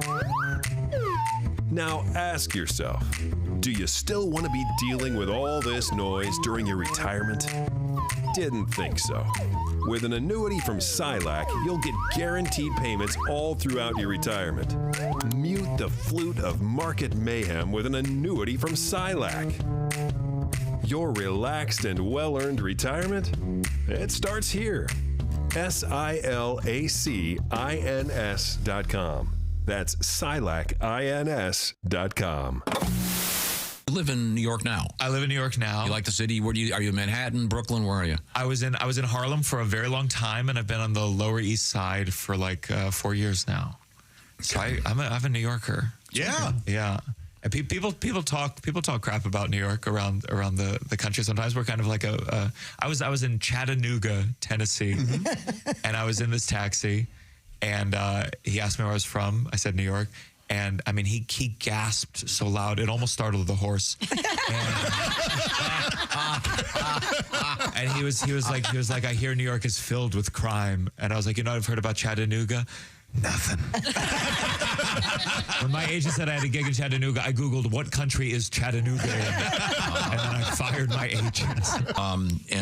You're also an actor. We didn't really talk much about that, but I know no one's talking about it these days. You said you just did something. I didn't. What was it again? Well, I had an audition many years ago for Game of Thrones, and I remember I walked in the room. I was ready to go, and the director said to me, "First, we need to see you in your underwear." Which is not what I was expecting, so I put my underwear back on. I've been an actor. I mean, longer than I've been a comedian. I've shared the stage with some people who have gone on to become huge real estate agents. I had one small part in Law and Order. I played Ice-T's waiter. And to prepare for the role, I actually became a waiter for 12 years. You're a method. Very method. I'm the Daniel Day-Lewis of Applebee's. Matt Kirshen is with us in the studio, and Matt is from London, England. Hello. Right. Hello, governor. I never knew he spoke like that. I had no idea until I came over here. You talk funny, don't you? I've been doing it wrong for like over 20 years. Like, hello, how are you? I'm just a friendly chimney sweep. Cool, blimey, Mary Poppins. Let's have a tea party on the ceiling. That's right. The real joy of doing this, by the way, is I could do this impression in front of Americans, and half of you cannot tell the difference between my normal accent and the funny one. I know that because I've done that voice in the middle of gigs, and I could just be there going, hello, how are you? And then I don't get this joke at all. I do not see what he's doing. He says some things in an English accent, and then he said some more things in an English accent. How is this comedy? Please explain to me. Well, we're talking with Matt Kirshen. He is from London in the UK. Did you grow up in the city of London? I grew up on the outskirts of London, yeah. Mm-hmm. Suburbs, if you will? Suburbs. Very suburban. Scotland, yeah. No, I love the city's name. Hampshire on the Fortnight or something. What's the name of the town you were in? I was in Northwood, which is very unimpressive. Oh, no. Does that go Watford, then Stanmore. Is that on the subway or tube line? It's just on the like very edge. The very of it. fringe. The very fringe. Is it near Sherwood? It is nowhere near Sherwood. I'm sorry. Could you please live near someplace we can, fantasize about Sherwood for us? Have you ever seen Daffy Duck as Robin Hood? Isn't that hilarious? That's the greatest. Every day. That's just my life back home. So did you go into one of those all-boys schools where you have to wear a little suit every day? Or? Oh, yeah, and you have to play rugby. And, yeah. Dude, if you let them keep going, they're going to ask if you know Harry Potter. Defend yourself, sir.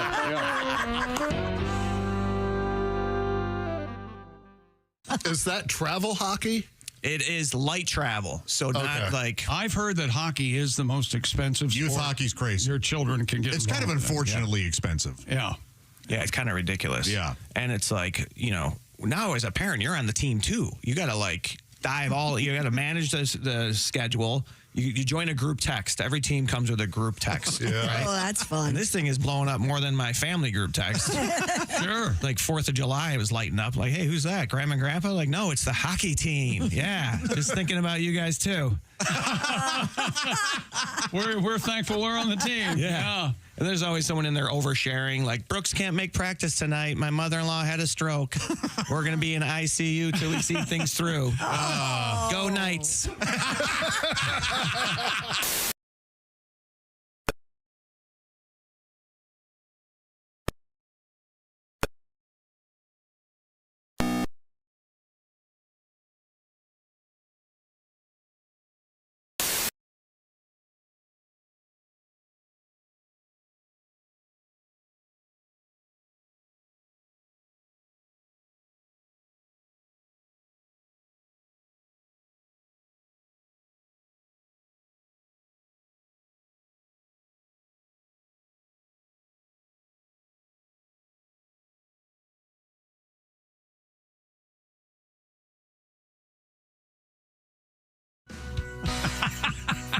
Welcome back to the Bob and Tom Show.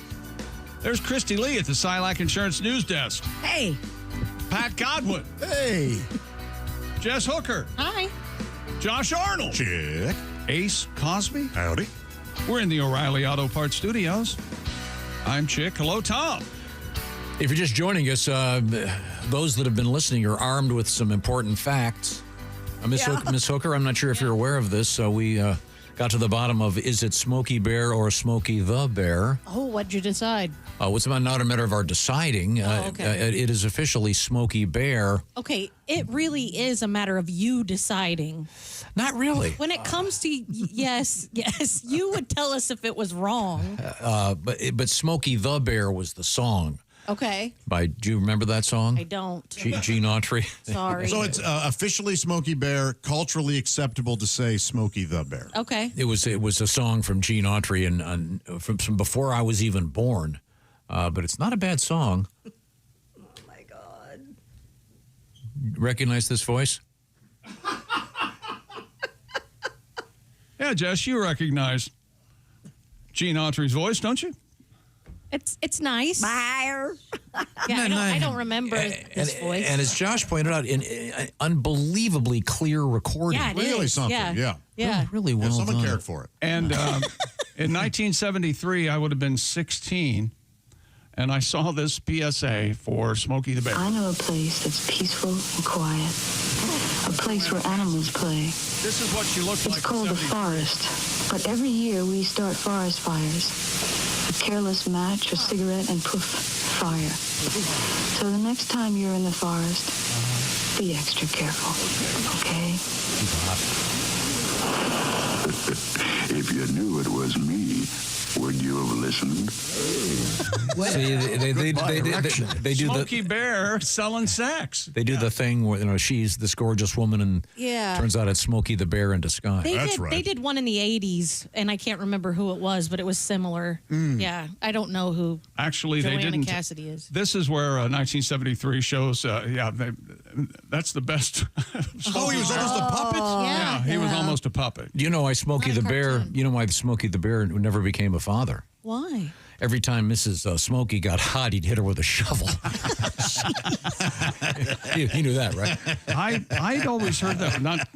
I haven't heard that joke as domestic abuse friendly. I heard maybe poured water on her is what I'd heard. No, I had never heard because hit he's her with a shovel. He's got a shovel, you see. I mean, I'm certainly not endorsing domestic abuse. No, certainly not. But they were married, though. At least it's good. It's good to know that they're doing the nasty. At least that they're technically they're married. Okay, so sorry. We were visiting the sports page. Yes. Remember the stupid word? Give a hoot, don't pollute owl? Oh, yeah. Woodsy. Woodsy. Thank you. Woodsy I was the just going to owl. ask what was his name. I wasn't sure. Yeah. I like to think they're all friends. No, I hope Smokey so. and Woodsy and What was the slogan? give a hoot, don't pollute. You remember that, don't you? All pretty good programs. Yeah, it seemed like it. Yeah. You don't care for give a hoot? No, I like it. I was just trying to think of a variation on that. Really? Oh, boy. It's give anti-domestic abuse. Don't hit. Give a don't hit. Don't hit. Smokey and the really, shovel. these Madison Avenue people really can't. They can't really think deep enough to go. I'm sorry. Did you have another world record? Yeah, I did. Yeah. Stupid world record. A man from Cyprus has Cyprian? Yeah. Cypriot, yeah. He's reclaimed the Guinness World Record for the most wine glasses balanced on his head. And I protest this record. You do?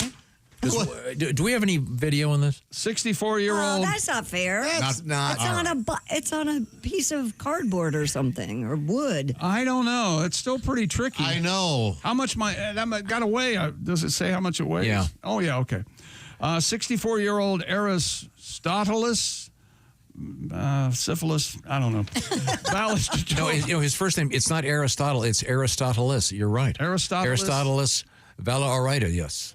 Lavoris. Something. Yeah. 511 glasses on his head, weighed a total of 139 pounds. Ooh. Whoa. The glasses were stacked layer by layer on sheets of plywood before the tower was raised onto his head via a forklift. No. You see, that seems cheating. That doesn't seem fair. It was on his head for 15 seconds. Now, then, did he drop it? That's what I wanted. Right. Yeah, Does he just kind of Yeah. step out from under it? Yeah. Don't know. Because I would assume the video would go massively viral should all those glasses Oh, he break. probably just walks back into the forklift? Yeah, There you 'cause go. it's Oh, still I see there. it. Yeah. Does he have a Interesting. towel between his head and the It wood? looks like he has something Yeah. white there, yeah. Huh. I think this counts. It's heavy. It's No, but real delicate. heavy, yeah. Well, okay. The headline's a tad misleading. Yes. Yeah, that's all. Yeah, I don't know. It's unnecessary. And there's, we did it. and there's no wine in them, Christy, so no need for you to attend. Okay. Now, can you imagine the weight if there had been wine in each glass? In Christie's defense, he didn't call you a wino. No, he but just implied that yeah. But I mean, you're pretty good at balancing drinking wine and not being too hungover to work. Wow. You were out last night. All the leaps. I was out last night. Yeah. Went to a concert, had a glass of wine. If you hoot with the owls, you rise with the woodchucks. He's right. He is right. Is that a real saying? Yes. In my house. What is it? What is that? What does that mean exactly? Louisa May Alcott said that. Okay. Rise with the woodchucks? If you hoot with the owls, you rise with the woodchucks. In other words, if you're going to go out at night, get up and do your job. You still got to get up and be you. I did. I'm here. Okay. Right. Well, good to see you. I'm not hungover. Happy to have you.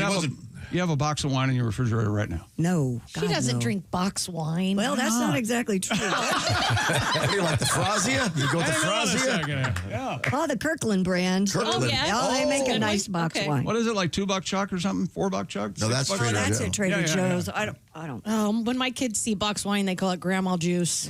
So. Okay. Boy, that really tells you something. It holds a lot of wine. That's a whole mini series right there. And then if you take out that bladder and give it a good squeeze, yeah, you can get the dregs. They have bags that you can take that bladder out and put it in, and it looks like a purse, and it has an opening in the spout where the spout goes so you can walk into places with your bag of wine. There you go. Love it. What? Yes. That's amazing. Just these. Yeah. No, so thanks. Like Yeah. a colostomy bag It for is. alcoholics. Boy, the old. they call it slap the bag. Like you hold the bag Wow. up, Slap slap the it, bag. and drink as much as you can. No, I don't For do the that. dipsomaniac and all of us. That is. I remember I had an aunt that had a Lesbian lover? who knows that? But no, she had a I don't even know how to describe it. This gold key that would slide onto the bottom of a toothpaste tube. Yes. Oh, yeah, sure. That she would Right. that she would wind so she Right. could get all the Of course. Not gonna toothpaste waste it. out. No Yeah. way. Yeah. Yes. Oh, yeah. They Seen still, that. they still make them. Yeah. And I asked my mother about it, and she goes, "Well, this particular aunt was Did you just fart? a woman of means." No. Oh, okay. Something's. She said, "No, I dropped something." Oh. Yeah, air. She said, Yeah, you are air biscuit. yes, that was it. You farted on the air. Yes, it was an epic episode of flatulence. You just farted. No, I did not. He adjusted in his chair and we heard a noise. That's all I know. Anyway, sorry. If I was passing gas, I would have leaned like this. All right, well. In any event, the cost of that key would have purchased hundreds of cases of toothpaste. Oh, it was solid gold. Yes, it was. Oh my ridiculous. gosh. That's interesting. Yeah. I haven't seen one of those since. Did you see that today? They still have them. Ounce of gold, $3,400 today. What? What do you think of that? Man, How's that taste, I huh? sold too soon. That's right. So the so Lee the, Devane knows what he sent. so the gold key for the toothpaste. It would really very, be very worth something expensive. now. I'm not above rolling it myself, but I was not aware of the key. Yeah, it's That's really amazing. it's like a paperclip type design so that you can really Holy cow. push it up. So you're saying for this the bagged wine, do they like squeegee it so they get the very last drop? No. It's just so you could carry it into public spaces and not be seen. So it's a bladder in It effect. is. It is a bladder. Yeah. Yeah, the bladder's inside the box. Yes, and so you take that out. I see. And there's a spout on the bladder that comes Yes. out of a pre-cut hole in the bag.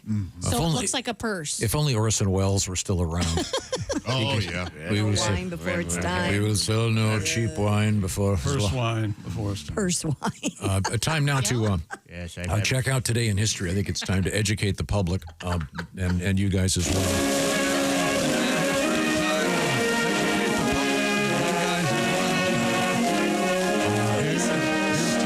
1609, Galileo demonstrated that song. demonstrated the first telescope. Wow. If you want more information, listen to Bohemian Rhapsody.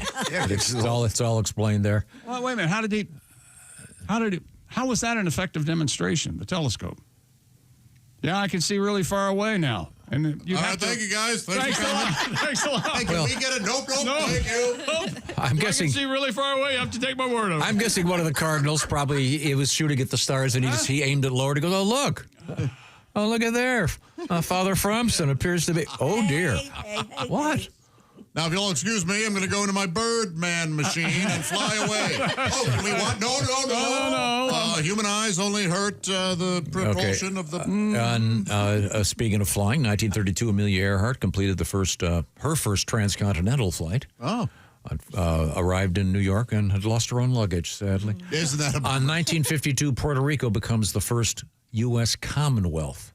Beautiful place. Not a state. Wait a minute. When did Kentucky become a Commonwealth? Oh, it was already a Commonwealth. Don't tell them about Commonwealth and they get Massachusetts Puerto Rico's and not the Kentucky. first Commonwealth. I'm just reading what it says here. Well, they're I don't know. I don't call it a Commonwealth. I call Puerto Rico a step state.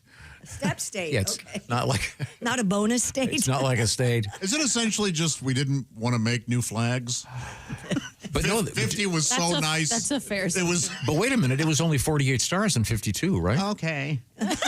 Come on, I'm sorry, Josh. I forgot that since you spend most of your time discussing and the Soviet Union and socializing America and becoming just another satellite of Moscow, Americans would understand. Saying on paper it works. Maybe it'll work in the. No, seriously. When did I would have thought? Didn't it go to 50 stars like in? I've got to look it up. I don't know. 48. I'm going to say 59. We went to 48 to 50. This is Alaska and Hawaii. That is so late. 59, 58, 59. Yeah. Man, that's amazing. Yeah. So wait, no, Pearl Harbor was before that. Yeah, but we were there, but it wasn't. Hawaii wasn't a state when they got bombed, right? No. It's considered an attack on the U.S. There was a naval base there. There was a naval base. Oh, I It was see. an attack Interesting. against us, yeah. That's crazy that it's. I'm sure Hawaii became a state in 59. Okay. Yeah, Am I sure, Christy? I'm trying to find out. It's on a different note, do anybody know who this guy is? And this is a very difficult name to pronounce, and I apologize. Momofuku, and this is Andu, markets the first package of what? In 1958. Ramen. Yeah. Instant ramen noodles. Huh? Yeah. They have their place, man. They can be delicious. Yep. What's his name? His name is Momofuku. This guy did not. Translated to mother. hey, shut your mouth. He didn't screw around. He got it done. You'll like this one. 1970. You'll know this one, Chick McGee. Elton John made his U.S. debut where?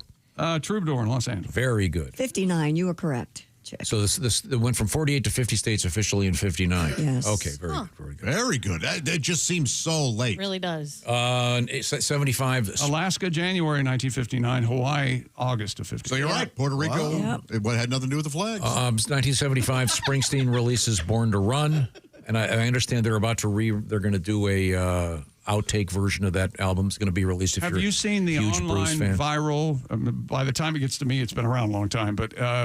Any movie is better with Born to Run at the end. It's so wonderful. Yeah. Okay, that was enough. There's a huge came back. thing All right. about that. Yep. Happy birthday. Happy birthday. Well, I have time constraints.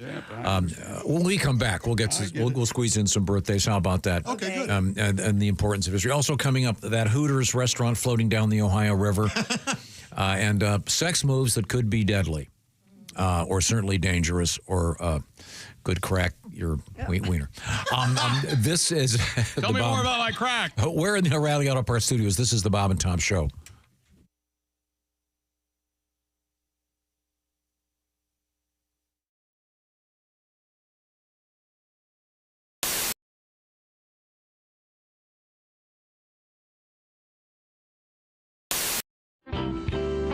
Now, what kind of vacations do you get? And since you travel so much, Jim, I would imagine that a vacation would be staying home. Yes. I know last summer you had you went camping. Your semi-disastrous camping experience. It's my wife. I married this woman who loves to camp, and I'm indoorsy. Yeah, you know. She always brings up camping's a tradition in my family. I'm like, hey, it was a tradition in everyone's family till we came up with the house.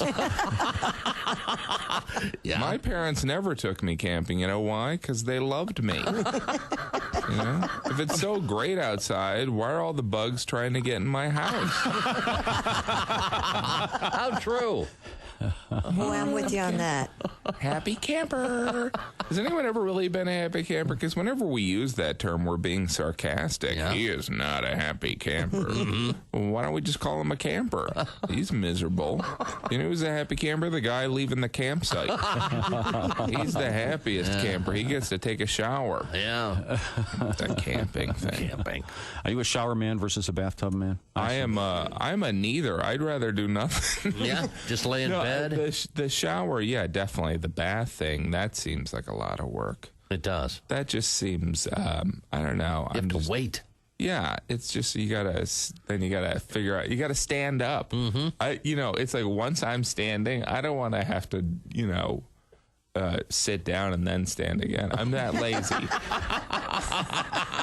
And chick's like, brilliant. You are talking my language. I never thought of that before. And when you stand up out of a bath, don't you have all the suds on you too? Yeah. You're sitting in all that. Then you got to go take a shower to clean out. Then you have to rinse off. Take a shower. I don't understand it. And they're slippery. Old people get themselves broken hips all the time in them. Yeah. Mm-hmm. I hate bathtub showers more than anything. Relaxing. No, they're not. No. Yes, they are. No, for me. Mary and I primarily do physics experiments involving flatulence. Basic stuff. Oh, yeah. It really does bubble. How about that? Hold a match to the surface of the water, that sort of thing. I would have never thought of that. I've not thought of that either. This is the first show in a long time. Now you're going to want to take a bath. I'm going to have to take a bath to see if it works. I have to take notes. You guys don't take baths with your significant others? Well, sure. I mean, I've done that. Not if you want them to stay your significant others. Honey, let's take a bath. Why don't you do that? I got check out Sports Center.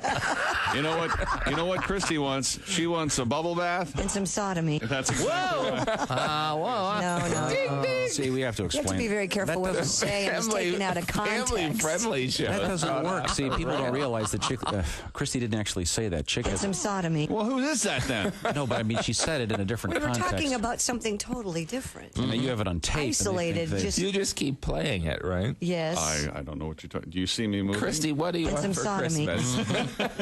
Well, now, Jim, now you're playing. I want some nice. Don't play Christy the game. wants some perfume and some sodomy. Okay. Wow. Do I have to come over there? I'm not feeling well. All right. That won't be on the TV show. No.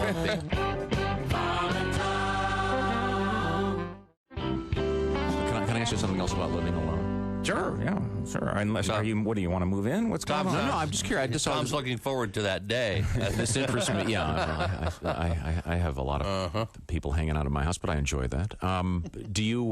You said you had a cat? I do have a cat. You have a dog? I don't have a dog, and that was taken in the divorce. We had a part Rottweiler, part Doberman named. That was his name. Good boy. He's a good boy. He is. But I'm thinking about getting a dog. Dogs are great. Yeah, they are. And especially, I'll tell you, I'm interested in the Chihuahua only because the Chihuahua, I can learn a lot from a Chihuahua. I need empowerment lessons from a Chihuahua because a Chihuahua has this species amnesia. They have no idea of their relative size and the scope of reality. And I need that because you go over to someone's house that has a Chihuahua and right there, they're just hey, just ready to go. You weigh 4 ounces. I could mail you in a priority package for $4.85, and you're gonna tear my ass up. Is that what's happening here? What I don't like about certain dog owners is that I don't mind talking to your animal, but don't include me in the conversation with the dog. That's my only problem. Is when you're talking to me, talk to me. Right. Did you go up to Yosemite this summer? Mm-hmm. Oh, it's great. Yosemite's beautiful. Earl and I went up there last year. We got in a tent. It was great. It rained, and boy, Pepper didn't like that, did you, Pepper? No, you didn't. You wanted to get out of that tent, didn't you? You barred. Tell Dwight how much you hated it. That's right. Anyway, so there's nothing to do, but Earl and I just got it on the whole time, and that's all you can do. Pepper didn't like that, did you? No, you thought Daddy was hurting Mommy, didn't you, Pepper? Look at Pepper's face. You don't know what I'm saying, do you? Oh, he's cute. Anyway, we did the Mexican cartwheel and a big wheel. And that was very nice. Isn't that right, Pepper? Don't bite me! Dwight Slade is our guest.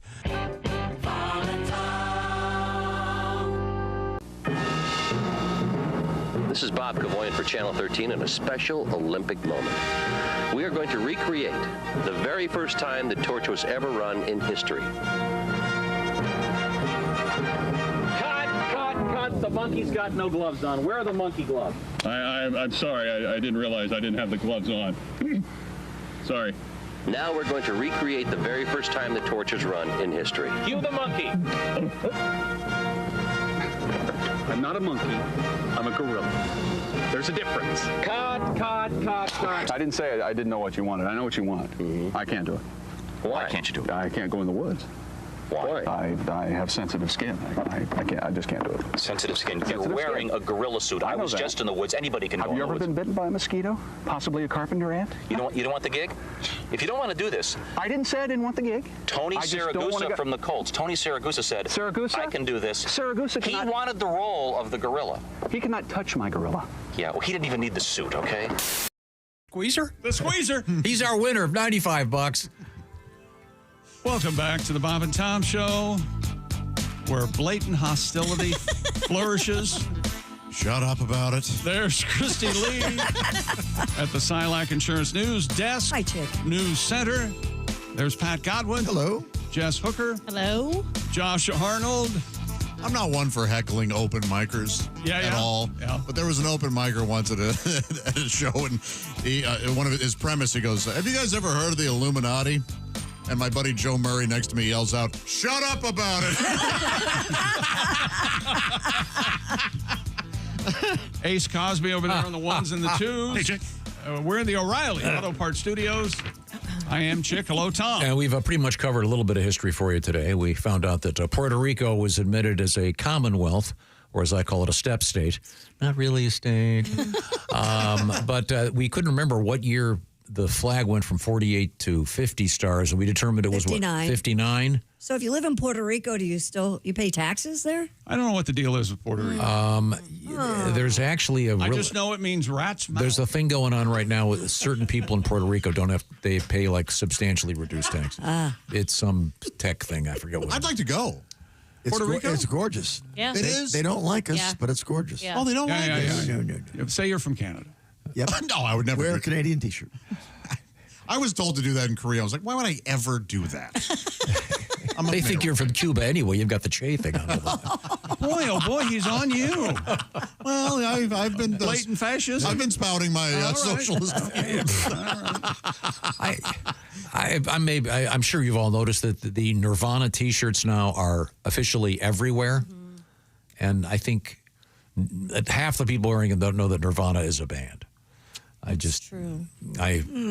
Well, I can guarantee it because I saw one of my girls wearing one. Oh, They know it's a band. They know it's a band. they wouldn't be able to pick out a Nirvana song. No. Boy, I is think there you'd any? be surprised. Maybe, I don't know. That Grohl drums on Yeah. Smells Like Teen Spirit. Oh, it's man, is that crazy. good. Oh, it's great stuff. Don't get me wrong. Good You remember God. there's an this episode one- of Friends, Tom, where Jennifer Aniston's walking around in an MC5, is it MC5? Yes. Yeah. Shirt, and I'm like, Rachel has no clue. Yeah, I don't think. She's never heard Kick Out the Jam. Yeah. And that isn't the full first line, you know. When they say kick out the jams, they say, there's some nasty. Happy birthday to Ivan the Terrible. Oh. Originally Ivan the Annoying, and then after it took a How while. many did he have to kill to become It terrible? went to Ivan the Not So Terrible. But then. Yeah. But Ivan the perfect name for that. It wouldn't have worked like, I don't know, Josh the Terrible. Not really. Yeah, it's not as strong, is it? Yeah. Christy the Terrible? No. Yeah. No. Wouldn't that be funny if Ivan's wife was named Christy? That would be funny. Mr. and Mrs. Terrible. Remember when he was Ivan, let's give him a chance? Yeah. Yeah. Those poor people really. Let's let him speak. They ate their hats, didn't they? Yeah. Happy birthday, 1930, to Sean Connery. Miss Hooker. Yes. Your favorite James Bond is which one? The one that was popular when I was a kid is the video game. That's my favorite. Roger Moore, maybe? It was Pierce Brosnan. It was Pierce Brosnan. No. No, he They have wasn't their place. No, he wasn't the worst. He was good. No, he wasn't. Okay, good. No. The worst. Tom says Roger Moore. Roger Moore is who Tom says. What More in line with the book, generation was really. he? Like 80s, late 70s, 80s. Okay, Yeah. okay. Yeah. I like all. I really do like every Bond they've ever had. Yeah. I don't dislike any of them. Except the new one they're having, I guess, is some British guy we haven't heard of. They haven't. The rumor No, but is yeah, right they've now been they haven't talking officially about it named. Could be a girl. forever. I think Could be a Craig was girl. too beefy. Beefy. Too beefy. Daniel Beefy? Craig? Yeah. I thought Daniel Craig was too short. He was short. Short and beefy. Short? I mean, He's not he's like a fire ripped. plug. Yeah, When he walks out of that water, I don't like it. It makes me. You didn't like it. You told me because his nipples are too small, right? Too beefy. He's not going to admit it. But you don't like a man with small nipples, is that correct? Here do we got here? Okay, here we got Daniel Craig, Pierce Brosnan, Sean Connery, Roger Moore, Timothy Dalton, He was good. Dalton? I liked him. George Lazenby. I like George Lazenby. Yeah, he was the first, he was the guy that came after And then Sean Connery. they count Casino Royale with David Niven and Barry Nelson. No, they I'm just should. saying. It is James Bond, Yes. but yeah. it's terrible. And wasn't that the first James Bond book, Casino Royale? Isn't that Is that right? Or was it Dr. that version of it? Isn't that with Woody Allen? And, Yeah. really not funny. What about the best Bond girl? Oh boy, that's Great question. Well, Ursula Undress. Oh boy, I see what you did. I see what you did. Wow, I found her. it's a little dusty in here. I found her face puffy. Puffy? Puffy. I don't like a puffy. She's really hot in She. Have you ever seen She? No. Oh, watch She. Really? Well, see, you can't beat Diana Rigg as a Bond girl. Come on. She's pretty What good. about She a Halle Bond? I thought she. Berry Wait a in the- minute. Yeah. in the Diana Rigg was. She was a Bond girl, but after what was the I name thought- of that? Patrick McNee, the Yeah. Avengers. The original Avengers. Yeah. Remember, Denise Richards was. I forget her first name, but her last name was Christmas. She was the Bond girl. Okay. And at the end of the movie, it shows Bond and her in bed, and the last line, Bond looks at her and says, "I thought Christmas only came once a year." Yeah, I remember that. Well, really something. Wink, wink. Oh man, I went. Oh, okay. So they reverse engineered that whole. But I mean, I remember Ursula Andress was Honey Rider. Yep. And then, of course, the most famous was anyone? Pussy galore. Pussy Galore. That was Ruth Buzzy, right? Honor Blackman. One of them wasn't one of them Plenty O'Toole. that was a joke. I want to from, say. Wasn't Mike that Myers from movie. Austin Yeah, Powers? Austin Powers. Yeah. Oh, okay. A lot of Was vagina. Yeah.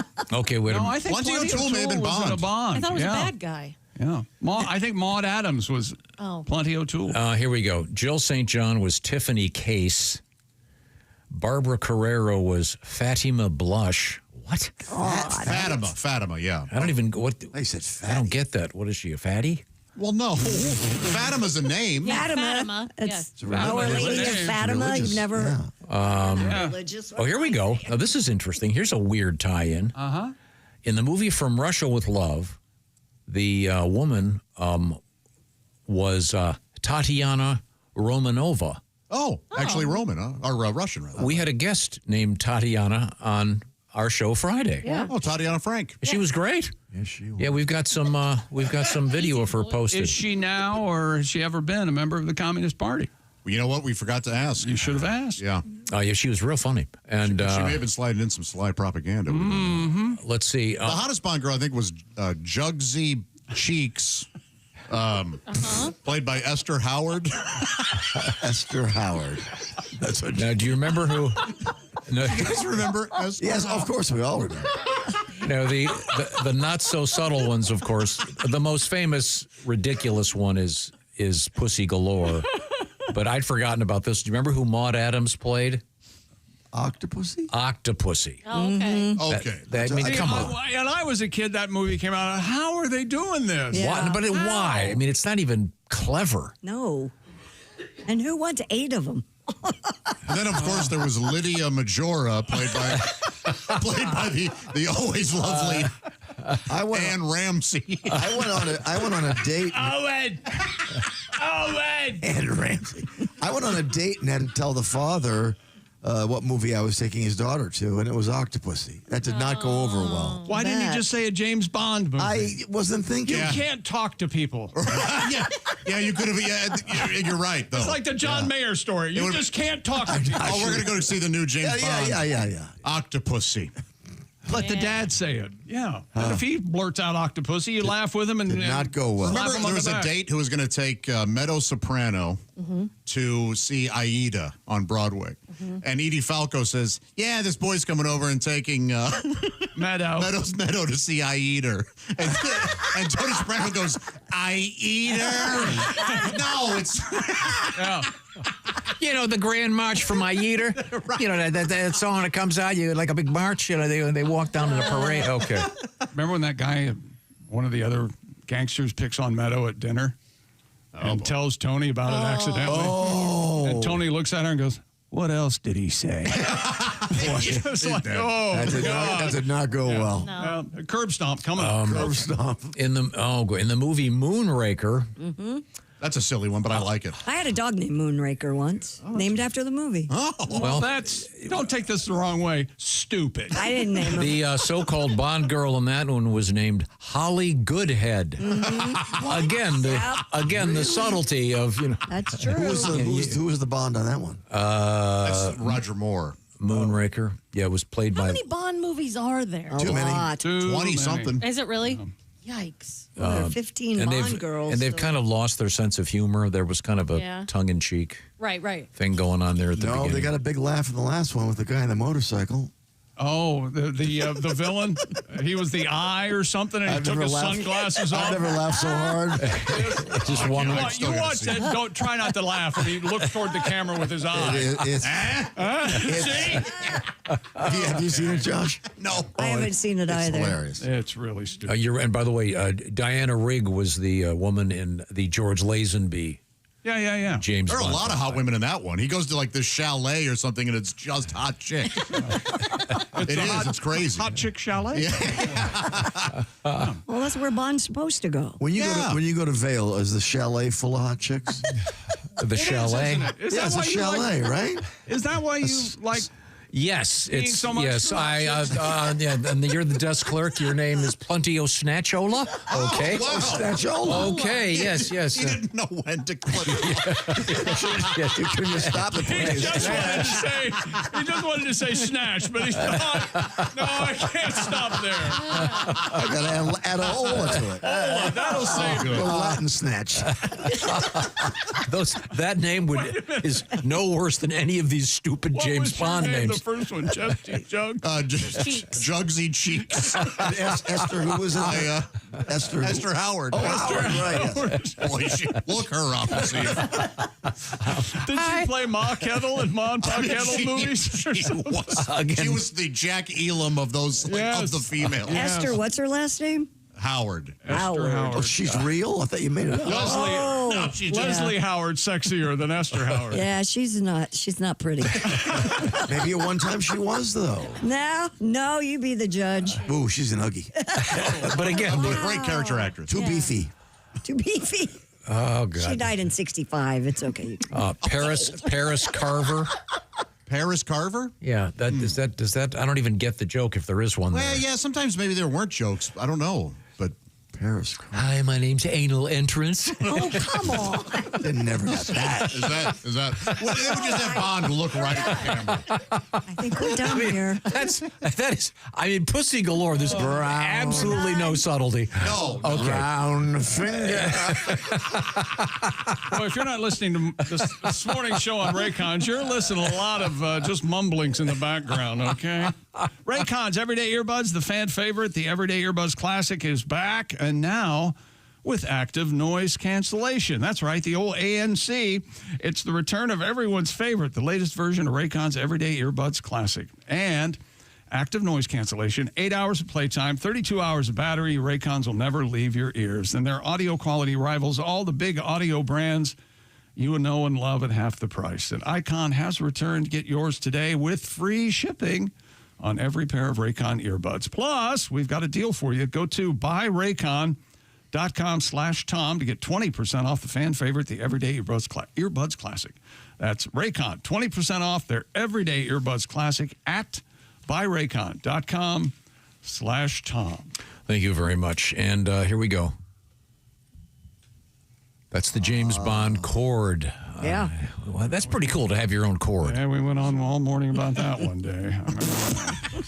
A week. It is a good cord. Yes. It's a cord. Sorry? Would you like your own cord? I'm not sure what a cord is, but okay. Okay. When we come back, Pat, you can create a cord for the chickster if you want. What's coming up in sports? Huh? Oh, I'm sorry. We have news coming up. Yes, We're there you going go. to get to the bottom of that floating Hooters on the Ohio River. Yeah, Apparently floating away. We'll find out what's going on here in the O'Reilly Auto Parts Studios. This is the Bob and Tom Show.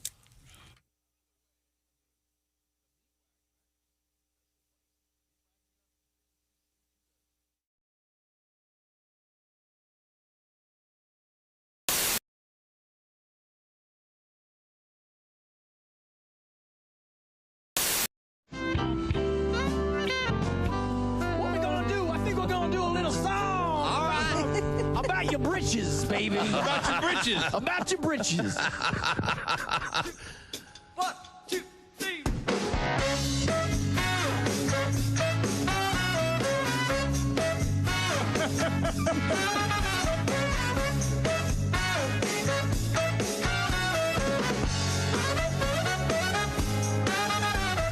Monday, Tuesday, hump day is halfway.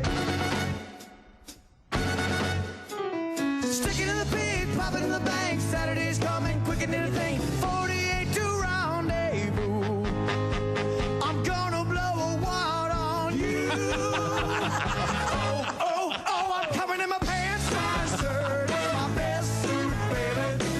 Gonna pick your flower, gonna be there in an hour. Coming in my pants, shine shoes, and my necktie, honey. I'm so excited, I hope that I don't come.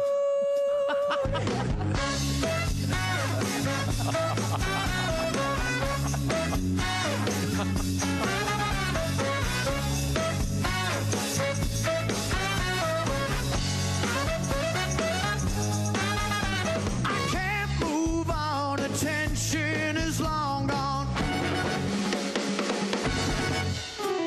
Suits are pressed, wallets in shape. The only thing left is a little manscape. 24 to rendezvous. I'm gonna blow a wad on you.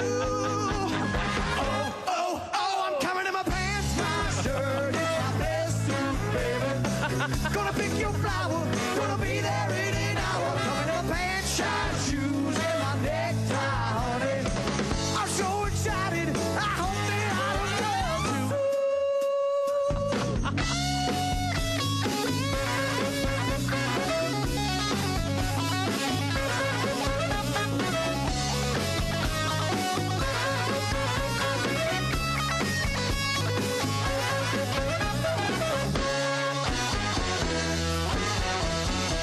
24 to rendezvous. I can't wait. Gonna blow a wad on you. 24 to rendezvous. I'm gonna blow a wad on you. Oh, I'm coming in my pants, my shirt is my best suit, baby. Gonna pick your flower, gonna be there in an hour. Coming in my pants, shine shoes, and my necktie, honey. I'm so excited, you know. I'm coming in my pants, my shirt is my best suit, baby. Come in my I'll pick your flower, gonna be there in an hour. Coming in my pants, shine shoes, and my necktie, honey. I'm so excited, you know. I can't wait, baby. I'm so excited, you know. I can't wait, baby. I'm so excited. I hope that I don't come. Oh, dang. Oh, yeah. Fantastic. Here come the mummies. The stock market goes up, the stock market goes down, the stock market goes up and down. Now ask yourself, Do you still want to be dealing with all this noise during your retirement? Didn't think so. With an annuity from Silac, you'll get guaranteed payments all throughout your retirement. Mute the flute of market mayhem with an annuity from Silac. Your relaxed and well-earned retirement? It starts here. SILACINS.com. That's SILACINS.com.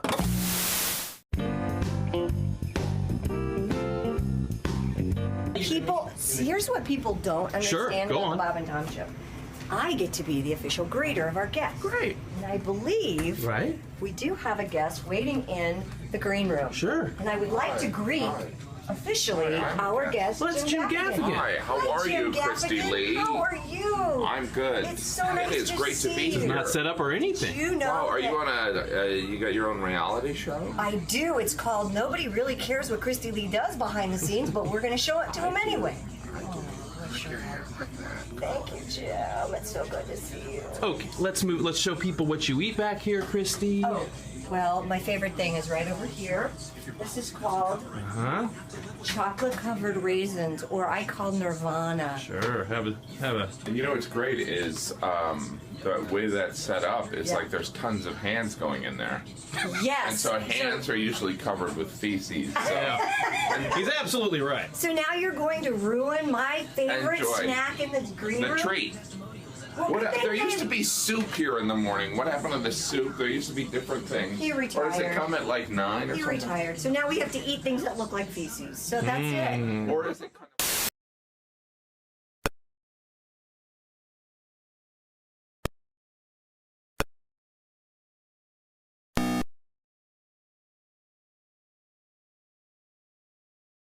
Introduce them by their real names. Give them James Bond type names. Christy Lee is Anissa Snatchola. Careful. a Mona Lot. Mona Lot. That's not bad. Like that one, Mona Lot. Not terrible. Harry Fever. Harry Fever. Got it. Godwin's Harry. Sounds sick. Harry Fever. Harry Fever. Try again. Well, and of course Jess Hooker. Oh, there. No, you got Misty Squirts. Oh, nice. That is nice. I'm surprised they didn't use that. Cherry Poppins. Oh, okay. That's over there. That's Leslie Howard. Hi. Lars Blackman. Oh. Yes, no, are we now James Bond villains? We could be. You are. I was naming Ace Cosby, Lars Blackman. Oh, okay. My name's Ben Over. Ben Over. Bend over. I wouldn't take that. Right. That's your prison name. It's a whole nother genre. The first Bond guy. All right. Love is love. How about the Jeff Bozos? James Bond's new movie, The Rainbow Incident. How about that? He's a okay. Well, we were discussing the. Wasn't that Man from U.N.C.L.E. Everything was an affair? Yes. The Paris Affair. That was the name of the episode, Something Affair. Now, we have Chick McGee at the sports desk. We're talking about, for some reason, it was in Today in History, James Bond news, because Sean Connery was born in the state, the late, great Sean The Connery. Dog, Indiana. One of the all-time greats. Yes. Man, oh, man. Great actor. Cool. Saw him in person Yeah. Bahamas. in the Bahamas. He lived down there half the time. Cool. Yeah, he did. And he saved Pat Godwin's life. Yeah. Indeed. My dad was in a movie with him. Yeah. Really? Molly McGuire's, yeah. My dad has one line. What's his line? Here's your pay, here's your check, something like that. Here's your money for the. He was called the ledgerman. He paid everybody. I thought his only line was, "This won't suck itself." Wasn't that the actual? They did change That was one of his many lines. That's what I thought. That's what yeah. Can you imagine walking up to Sean Connery and saying, "What are you doing? This won't suck itself." You think he would just one punch? He would just walk away. Did you remember? He was on Letterman. He came in a jetpack. Remember that? Yeah, that was They great. lowered him to the stage. Wasn't he a milkman in Scotland? Yeah. Can you imagine? And he was a weightlifting guy. He was a Mr. Scotland or something. The Scottish women, when the milkman would come. It was a young Sean Connery. Yeah. They're just lined up at their windows. Right. Well, it's time to check in with Christy Lee at the Silac Insurance News Desk. What's happening over there? A Kentucky Hooters was spotted floating down the Ohio River. WLWT Channel 5 in Cincinnati reports the restaurant, which was previously located in Newport, had closed its doors for good earlier this summer. Last week, however, some onlookers got a final look as the restaurant was loaded onto a barge and floated down the river. Oh, I see. It is unclear where the restaurant was headed. So it's like a really sad, wet T-shirt contest. Some believe it may be on its way to a scrapyard downriver. You know what they serve at that Hooters on the river? What? Water wings. Isn't that cute? That was one for the kids. One for the kids on the way to school. Yeah. After all the talk we've had about Bond girls. Yeah. Hooters float? Water wings. It wasn't one of those floating restaurants then? No. I just assumed it was one of the floating restaurants. They were going to move it downriver. There it is. Oh, there it goes. Yeah. Well, that looks weird. I mean, that's the whole, right. yeah. They're all intact. And Yeah, the they could have orange let the roof. waitresses off. Yeah. Oh, they got off. There's a boat of divorced guys following it. want the waitresses to flash them. You have a song? Are they all closing? Yeah. They all closed, yes. What? I think, didn't all Hooters close? All? Well, oddly enough, Hogan invested. Hogan? Hulk Hogan? Oh, that's right. Yeah, that's right. His beer they started doing some sort of co-op or something. Oh. And I don't know what's going to happen with that now, but You have this is a tribute to the Hooters?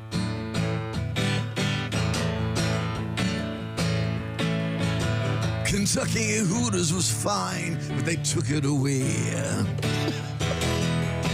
I love the wings and the clams and, of course, TNA. Oh, I'm gonna miss her. She's on a barge down by the river. Kentucky Hooters could almost see cooters. or in shorts and libations and breast augmentation. She's rolling down the river to the scrapyard. A restaurant it's called. This is gonna be hard. Oh, I bet they made great tips.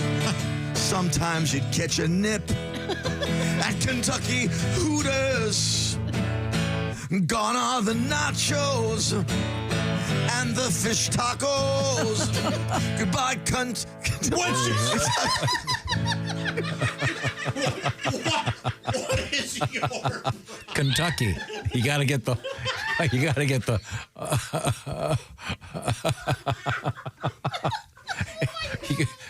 Just keep playing. No. Just. Are you ready for some football? Encore. Not all Hooters did close. You're right, Josh. You see, I paused. There we go. Smokey the Bear. I'll see my way out. Oh, God, his name. Are we back? Just we're back. the worst place to pause.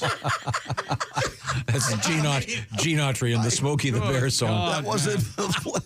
I can't wait to see the video. I mean, you lean into the mic. Everything. Yeah. Couldn't have said it louder.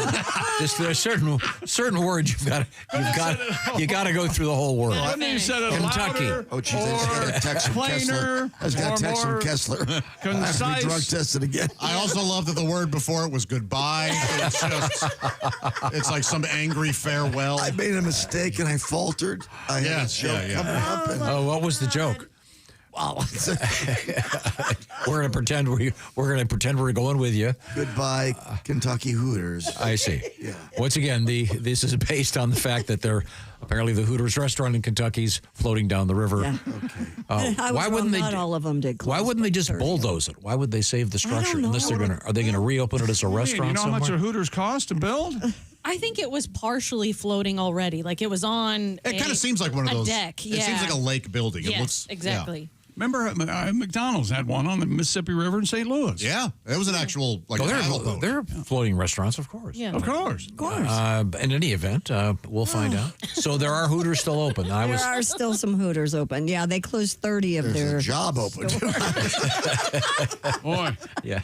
I mean, I've said it, but not that plain. My goodness. Whoa. Of all the words you've had to beep, have you ever had to beep that one before? No. Okay. No one's ever been that stupid. The last time I did it, 5 years ago with the F word, and I felt horrible. This is going to last a week. Oh, great. Oh, boy. I think that word, the way it's said, is largely defendable, I think. It was clearly the context was Kentucky. Yes. He was not doing it on Yes, purpose. the way you pronounced it was a little bit off. Right. Boy, that threw Right. me. It was just a bad place to take a breath. Right. You really wanted more of a Ken than a. Sometimes it is a bad place to take a breath. Possibly Kentucky. Yeah. Possibly there. I know. Yeah, but also you got to really get the Yeah, it's an E-N, not a Believe me, Okay. I'm aware of everything I did wrong. Rhymes with Ben, not with fun. Okay. Boy, oh boy. God, it's unbelievable. Bentucky, not Buntucky. Yes. Really amazing. Should I go in the other room for about a year? You know what? you're fine. It was really something. If it were somebody else that had done it, though, you'd still be on the ground. Yes. Because that's like your favorite thing in life. I wish it was someone else. See, like if Heywood did it, we'd know it would be an innocent error. Well, mine was an innocent error. It was for sure. Yes, but with you don't ever know. With Heywood, you know for sure it was just a mistake. Like I did that on purpose. We know you didn't. Would you go to a restaurant called Buntucky's? What do they serve? Well, it's everything would be in a bun. Yeah, it's a bakery dinner. Yeah, I'd go. Yeah. Fresh Buntucky. All right. Tuna sandwiches. Oh, no, sorry about that. Maybe we should move on to another story. Oh, boy. My head hurts. The late Hulk Hogan had. He was investing in He Hooters. partnered with Hooters with his Real American Beer brand. I don't know what they're going to do with that now, but. Oh, God. Okay, well, let's move on. Hooters has a smothered chicken sandwich that is absolutely grade A. What is it? Grade A. A smothered chicken sandwich. What do they smother it with? Sweet cheese and with panties, Christine. Is that what you want? What is that old joke? You want some cotton smothered in underwear? Tube steak. Yeah. Tube steak smothered in underwear. Tom, you want those? Want any of that? Does No. nod your head yes. Christy, do you have any other topic over there we could move on to? Oh, boy. Something clean and friendly. This isn't clean or friendly. Authorities in England say a growing interest in the macabre is at the heart of resurgence in grave robbery. This is according to The Guardian. There have been multiple reports in recent years of people stealing human remains from crypts and graveyards. The buying and selling of skulls and bones often falls into a legal gray area, and officials are seeing a substantial increase in sales. Dame Sue Black, one of the UK's leading forensic scientists, is calling for a crackdown on the trade in human remains. Well, yeah. I mean, they interview some guy at this store, and the guy's super creepy looking, facial tattoos. He's got like a braided beard and super creepy weird hat on, and he's selling. You can buy an actual hand at a secondhand store now. It's creepy, and they've got human skulls and that's legal? Apparently in England. Yeah, like they say, it's a gray area. This guy's Mr. Scragg they quote him, he's wearing a shabby bowler hat and this tribal-style face tattoos and a ginger beard descending into 3 pendulous dreadlocks. That is descriptive. But he's selling the parts of dead people. Oh, and you think he's weird? Oh, no. It's ghoulish. Yeah, this is really... Do they have to... I guess the ones that are above ground would be easier to access than the ones you'd have to dig up. Yeah, boy, they've got to be heavy. Yeah. Do caskets have locks? Sure, you got to have a key to get in. No, I'm asking. I don't know. I think they do, yes. They do? I think so. Oh, I don't know. Grave robbers, probably, yeah. Put me down as I think so. Can you go to the hardware store and get a couple of keys, maybe? Well, if you got the original. A wire hanger will kind of, that'll usually kick it open. Or a credit card. Now, do funeral homes try to upsell you the club? Is there one of those for caskets? The casket club? You know, the anti-theft device for... Oh, there you go. Have you seen one of those lately? They're coming back, they say. What? I just saw one Yeah. on a extraordinarily expensive car. Yeah, because oddly, it's getting easier to break into cars. And I saw one on a Range Rover. Oh, the club? There's probably an app to be able to start your car. Yeah. Apparently, a casket has a cranking mechanism that locks at the foot end of the casket. I know they have a tubular insert. You can put the name and notes stuff? and things and names. Oh, really? How do they know which end the feet are on? I don't know. I think the shorter opening is the head. What if it's just And I a think they what call if it's not a coupe? What if it's just one of the What if it's just They got don't the make one? convertible caskets. What if it's just the one lid? The solid lid as opposed Oh, because it's a closed casket. Do they put like a little foot at the bottom? No, I think it's called a couch and a half couch. A half couch. But I mean, how do they know? Yeah. I don't know. Maybe they're marked. And is there a tradition? Are you supposed to take them out of the church feet first or head? These are all fair questions. That's head first. Why don't we carry ours on our shoulders like? Tradition? Yeah, English. Oh, yeah, and kind of have English your they do. arms yeah. or your hands crossed a little and they bit. walk all the way to the cemetery. Yeah. Yeah. Well, but we'll answer all these questions coming up at some point. Yeah, another uplifting topic. Coming up, we got a lady arrested dressed in a hot dog suit, and we'll find out maybe why. And this is an important story coming up, the risk of injury during intimate moments. We got some doctors weighing in on what can go wrong in the bedroom. Right now, the Bob and Tom Show is brought to you by BetterHelp. BetterHelp is all about accessing talk therapy in a much more simple way because it's done online. And there's some 30,000 therapists working with the BetterHelp program. If you've been thinking about therapy, this is an interesting way to get your feet wet, if you will, because you're not going to have to drive across town and sit down with someone who you don't know for the first time. Maybe you're not going to be comfortable. BetterHelp is done online, so you can do it at your convenience where you want to be, and you can switch therapists at any time with no additional fees involved. And it's all about talk therapy. Maybe you've got some issues you'd like to deal with, and all kinds of stuff on the internet about how to deal with stuff, most of it bad information.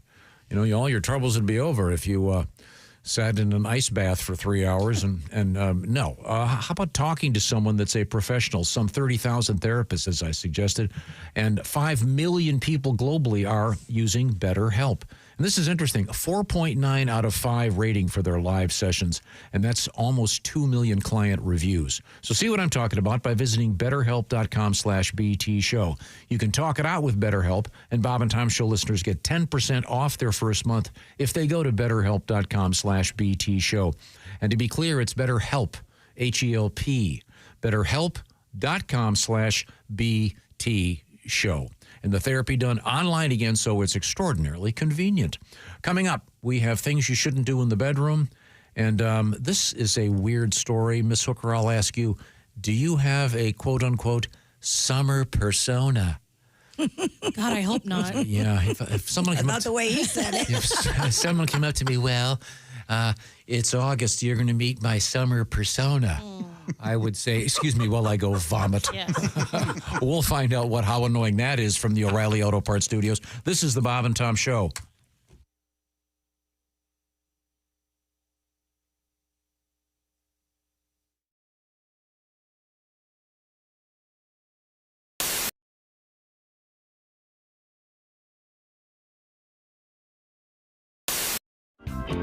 I made this crazy movie called Freddy Got Fingered, and it was, I wrote it, I directed it, and it was a really, really crazy movie, and it won the Raspberry Awards, and people said it was the worst movie ever made, and all this stuff. But that was sort of the point, was to make the craziest worst movie, yeah, kind of the point of it, right?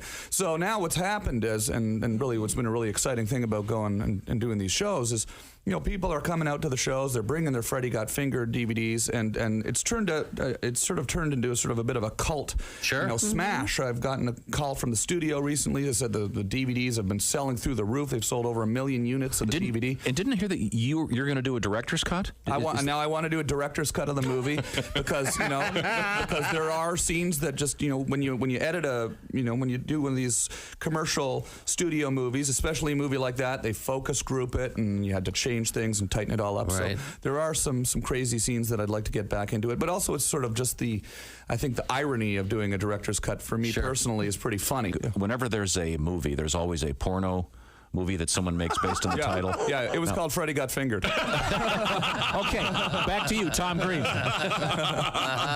People actually, to be honest, the things that people really like out of the movie are some of the sillier scenes, not so much the gross scenes, but people always come up to me and they say, "Daddy, would you like some sausage?" Which is this line from the movie. "Daddy, would you like some sausage?" So I sing that on stage. Come see me on tour. We'll be singing some of the hits. Sing along. That's all right. That's your Stairway to Heaven? Yeah, that's my Stairway. The Bum Bum song would be my Stairway to Heaven. That went to #1 on MTV, the Bum Bum song. When you Google Freddie Got Fingered, the first thing that comes up, the first line is Freddie Got Fingered quotes. Yeah. That's the first thing. Yeah. And then you go to that page and the sausage. Yeah. The sausage organ comment is the very first line. There's all sorts of very silly lines in the movie. Yeah, there's a whole pile of quotes here. Yeah, so I was in a rap group when I was in Canada when I was a teenager. That was actually, what were they called? We were called Organized Rhyme. We were actually had a record deal when I was 19 years old. No kidding. Right out of high school with A&M Records, and we had a #1 hit, in many Canada? markets in Canada. We were the Much Music Video Award of the Year for Best Rap Video. That was sort of the... Is that on your website, by the way? You can find it on there. Yeah, you can find it on there, and you can find it on YouTube. And, the thing, that was sort of my first sort of realization, hey, I want to work in show business, I was sort of like, all of a sudden I had this record, and we were touring, and we were doing radio shows, and I went and started my radio show, and right after that, and... it was initially a rap music show that I turned into a talk show, which then turned into my TV show. I've had a lot of great rappers on my website too. Like if you go on TomGreen.com, you can see me rapping with Too Short and Exhibit. There's this funny video of me rapping with Exhibit where I surprise him with this rap that's ended up on YouTube. It's got 2.5 million views now, and it's sort of funny because you see these rappers who just aren't expecting me to start rapping, and then I start rapping in their face, which is fun. So. Canadian rap. Right back Canadian rap. Yeah, you can see why you haven't heard of it. Hey. Canadian rap. Tom Green is our guest.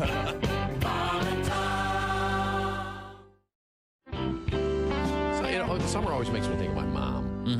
My mom was making breakfast. She could make waffles using nothing but a pancake and a hiking boot. Nothing like the Vibram waffle. Really? I agree. Boom! Well, waffles, there you go. Boom! There we go.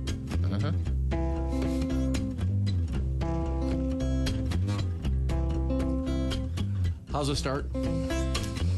Oh, yeah. Sneezing from the pollen, putting on a cold, wet bathing suit, mosquitoes and bees and tetanus shots in the derriere. Something's crawling in the foot of my sleeping bag, and flaming marshmallows in my hair. Drop and roll. Caught a baseball with my face. Potato salad in the sun. Salmonella steps up to the plate. Listeria gets the run. Oh, I love summer.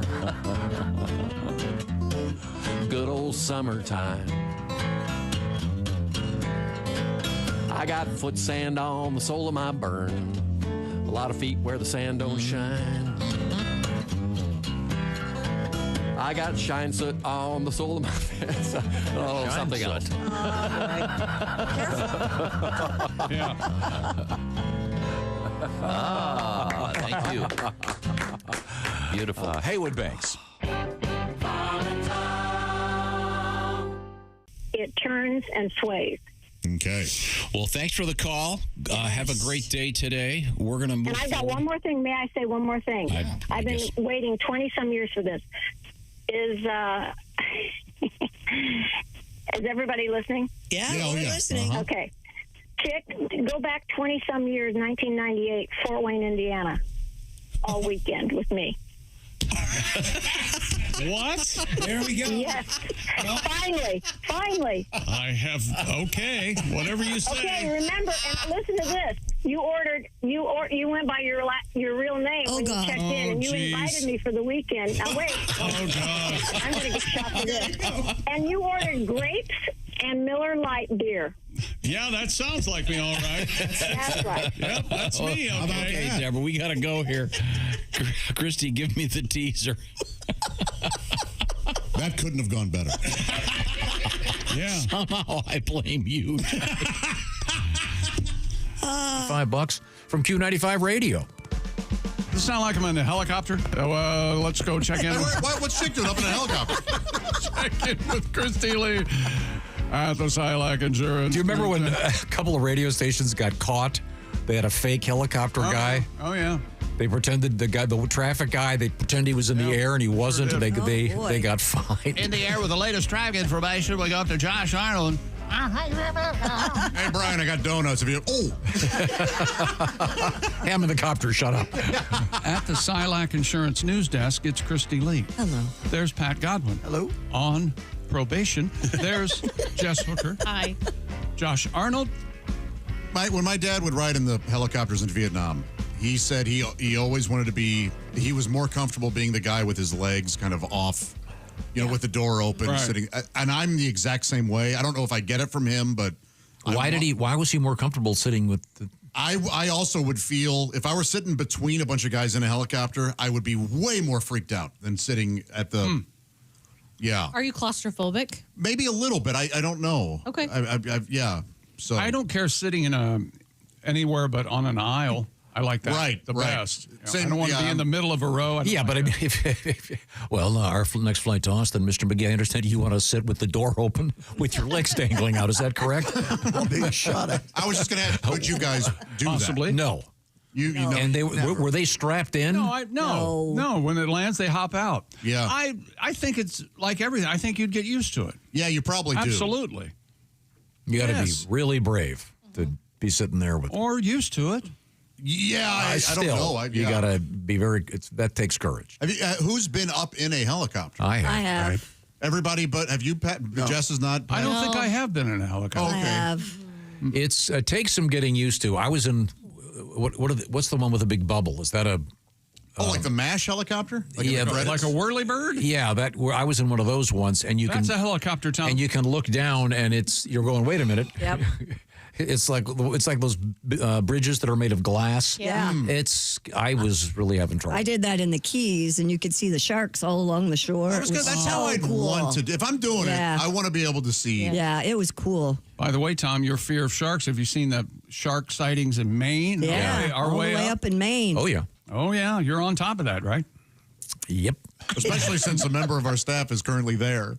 Oh, he's back, but he's sick.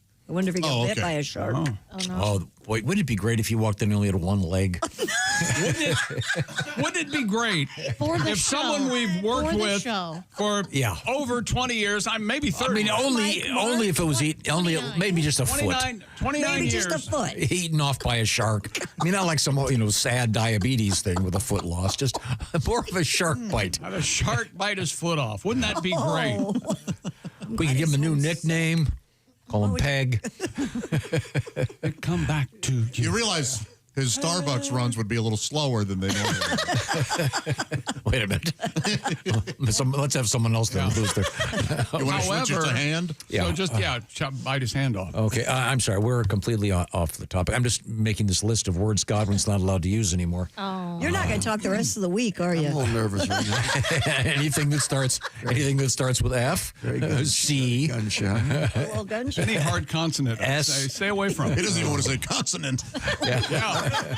And again, that's right on. Yes, yeah. I can say consonant. I'm a pro. I am not. Okay, the lady in My the country, 'tis of thee. The lady in the stripes is Christy Lee. She is at the Silac Insurance News Desk. What's happening over there? Police in St. Petersburg, Florida, say a woman dressed in a hot dog costume was arrested after covering a neighbor's vehicle with toilet paper. You'd have thought she'd used mustard. The 48-year-old Marcia Morgan became angry when a neighbor parked near her yard. Marcia. Officers say she was intoxicated and uncooperative when they arrived. This happened Monday afternoon around 4 in the afternoon. Okay, now stop right there. You're drunk 4 in the afternoon on a Monday? Heck yeah, man. That's a good Monday. That's a good Monday. Wait. And you're wearing a hot dog costume. Yeah, she was a lot angry. better. She was red hot.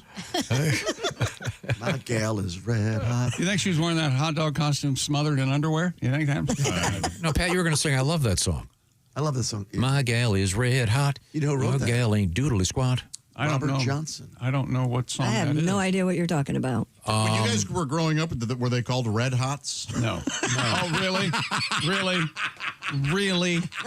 How old? That was like the 20s. How wasn't it? old No, do you think we are? there was a candy called Red Hots. No, when hot dogs were called Red Hots. Oh. Get your Red Hots, Red Hots. Yeah, and we didn't go to the baseball game without our hats. That's right. Ms. Morgan was charged with disorderly conduct and resisting arrest. The next day, she pleaded no contest to the misdemeanor charges in order to pay a $550 fine or complete community service at $13 an hour. Does it say why? Officials offered no explanation, Tom, for why Ms. Morgan was wearing the hot dog costume during the incident.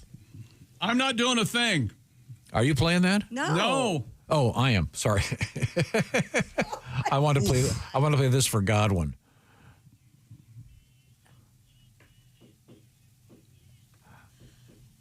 Ever hear this? No, but I like it. I feel like I'm in a barn dancing Sinners. Yes. Yeah. Yeah. I've never heard it, and I don't want to hear it again. Really? Robert Gordon. I love stuff. By the like way, that. I'll say it publicly. You Don't didn't the like guys? Sinners. Doesn't Ryan Coogler know we already made Dusk Till Dawn? Isn't that is that a thing? Or okay, sorry. Go ahead. First half of that movie's great. I liked it.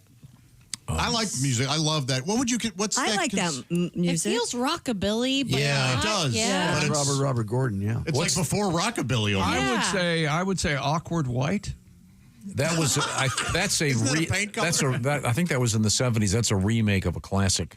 It's an old blues song by Robert Johnson. I would rather hear Robert Johnson's version. Oh, that's a late version. Okay, cool. That's crazy. That I'm trying to I can't find that one. I like it. What was the movie where they were doing the swing dancing? Footloose?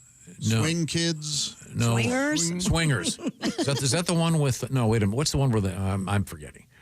It's like Big Bad Voodoo Daddy. Is that who they see? I love that band. Oh yeah. Yeah, they're on stage doing it, but that's got that kind of feel. Like a Gap commercial.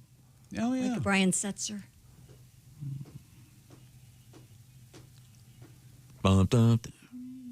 None of these vocals have any feeling. Yeah, that was sort of a semi-hit. Yeah. That was not a hit. Where was that? Where was that a hit? On the radio. On your grandpa's radio, maybe. No, that was like 78 or something. Play and white music. Okay. Sorry, we'll have to do some homework on that. You know, it's after our tribute to Frankie Yankovic, it's Your gal ain't doodly squat. I blame Godwin. This is he started singing it. Good golly, Miss Molly. Okay. Well, thank you very much. What's coming up, Christy Lee? Your summer persona. We have Breaking Mail members. And do you read for pleasure? We'll talk about that. yes, I do. Yes. Very often. Very. I don't own a television. Well, I do, but if I have to plug it in. Oh, sir. Special events appointment TV. Do you read books? I read many books. Many leather-bound books. Yes. Heavy tomes. Tome a day. I'm really Keeps the something. dumbness away. Now, that's all coming up here from the O'Reilly Auto Parts Studios. This is the Bob and Tom Show.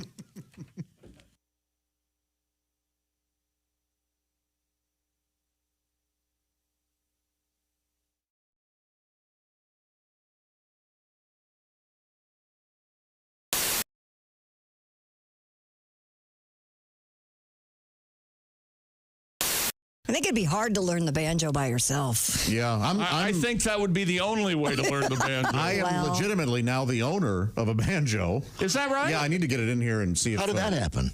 My dad died. Oh. Thanks. Ladies and gentlemen. So I took his banjo. The amazing. We need some sound, Nino. The amazing Pat Godwin.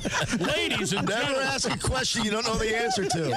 Here we go. Totally knew the answer. I knew the answer, and that's why I knew not to ask. Trust me, there's no one laughing harder than my dad right now. If he were able to laugh, but he can't because he's dead. So how'd you come by that band? How'd you come by that banjo again, Josh? Well, my dad died, and it was just laying there. So I thought, well, instead of throwing it away, maybe I'll go ahead and take it. Did your dad play? He did when he was younger, yeah. Oh, okay. I thought he did when he was alive. That's the joke. There you go, Joshy. Yeah, I should have said that. Okay, well.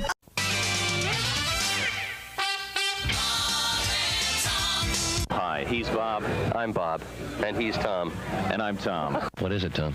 San Francisco's gay Jewish congregation, Shah Ar-Zahav, has dedicated its new synagogue. This is true, with 2 members engaging in the ceremonial blowing of the ram's horn. KIZZ-FM. Kiz. Lucky that doesn't start with a J. Stop it! Dr. Ruth, can I get pregnant when a man undresses me with his eyes? Only if he's cockeyed. Golly, Earl. That might be a pretty good idea. I'd killed my wife when I'd wanted to. I'd be out of jail by now. Dr. Ruth, when I'm dancing, what part of my body should not move? Your bowels. I got some DAP butt crack filler putty back here. I'll just fill that crack right in there, Bob. Comedian Tim Allen. Oh, God. Using laxatives and a rectal scope, doctors were able to collect evidence over a period of 4 days. I must have one. Rectal scope is the mouthwash. Your color's back to your face? Oh, I was gray this morning. So is yours, Tony. Tony, you're... I'm sorry. Thank you. I've got to go. You're gaining weight. My wife, when the first time she was pregnant, all I saw of her for 9 months was her ass hanging out of a refrigerator. And if you believe that, I can't say that. Bishop Emeritus Frederick W. Freaking, who headed the Roman Catholic Diocese. That's his name. He was 85. Did they have to pull the freaking plug? Hey, boys, this is the Pope. I gotta go to the freaking funeral.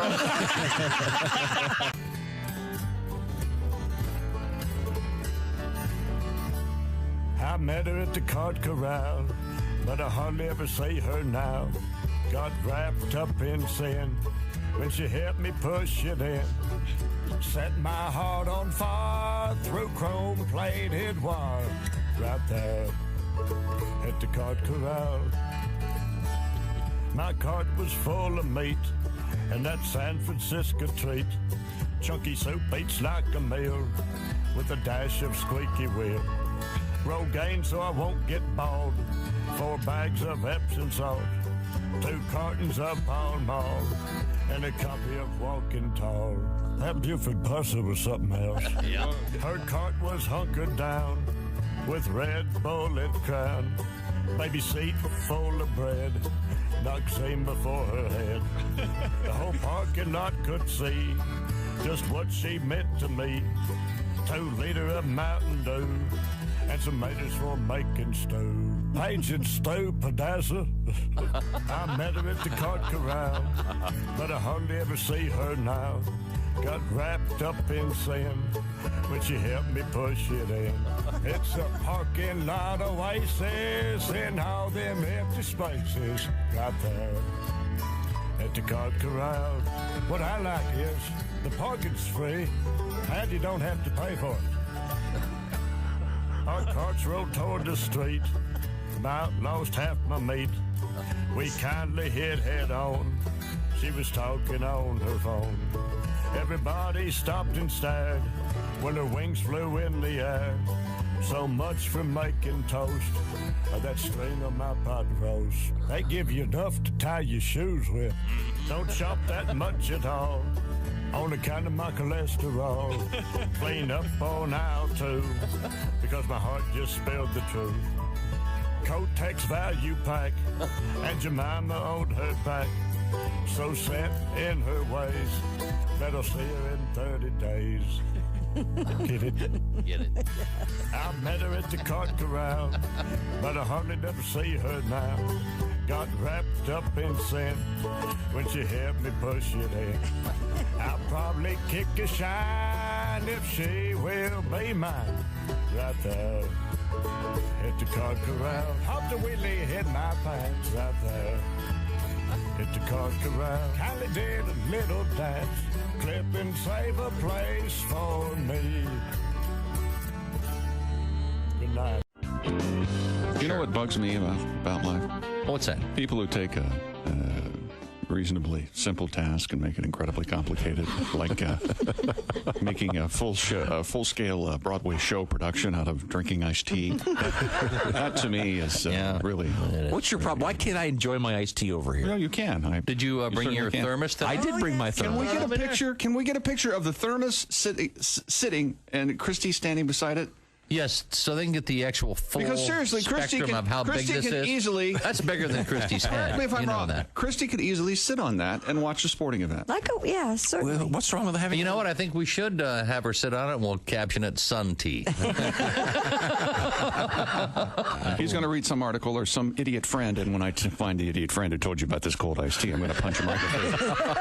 I'm going to. Oh, well, you know. Who was that guy? The best thing to do is to be in a separate studio because Jeff, would you like a little glass of nice iced tea? No, thank you. It's delightful. I love iced tea. There's no ice in it, though. No. God, no. That would make it. Then it's not iced tea. Watered down. The ice would bruise the tea. Yes. No, the ice is in the cooler. We'll do it again for you. Hey, welcome back to the Bob and Tom Show. Christy Lee at the Silac Insurance News Desk. Hello. Pat Godwin. H. Chick. Boy, oh boy. Holy hell.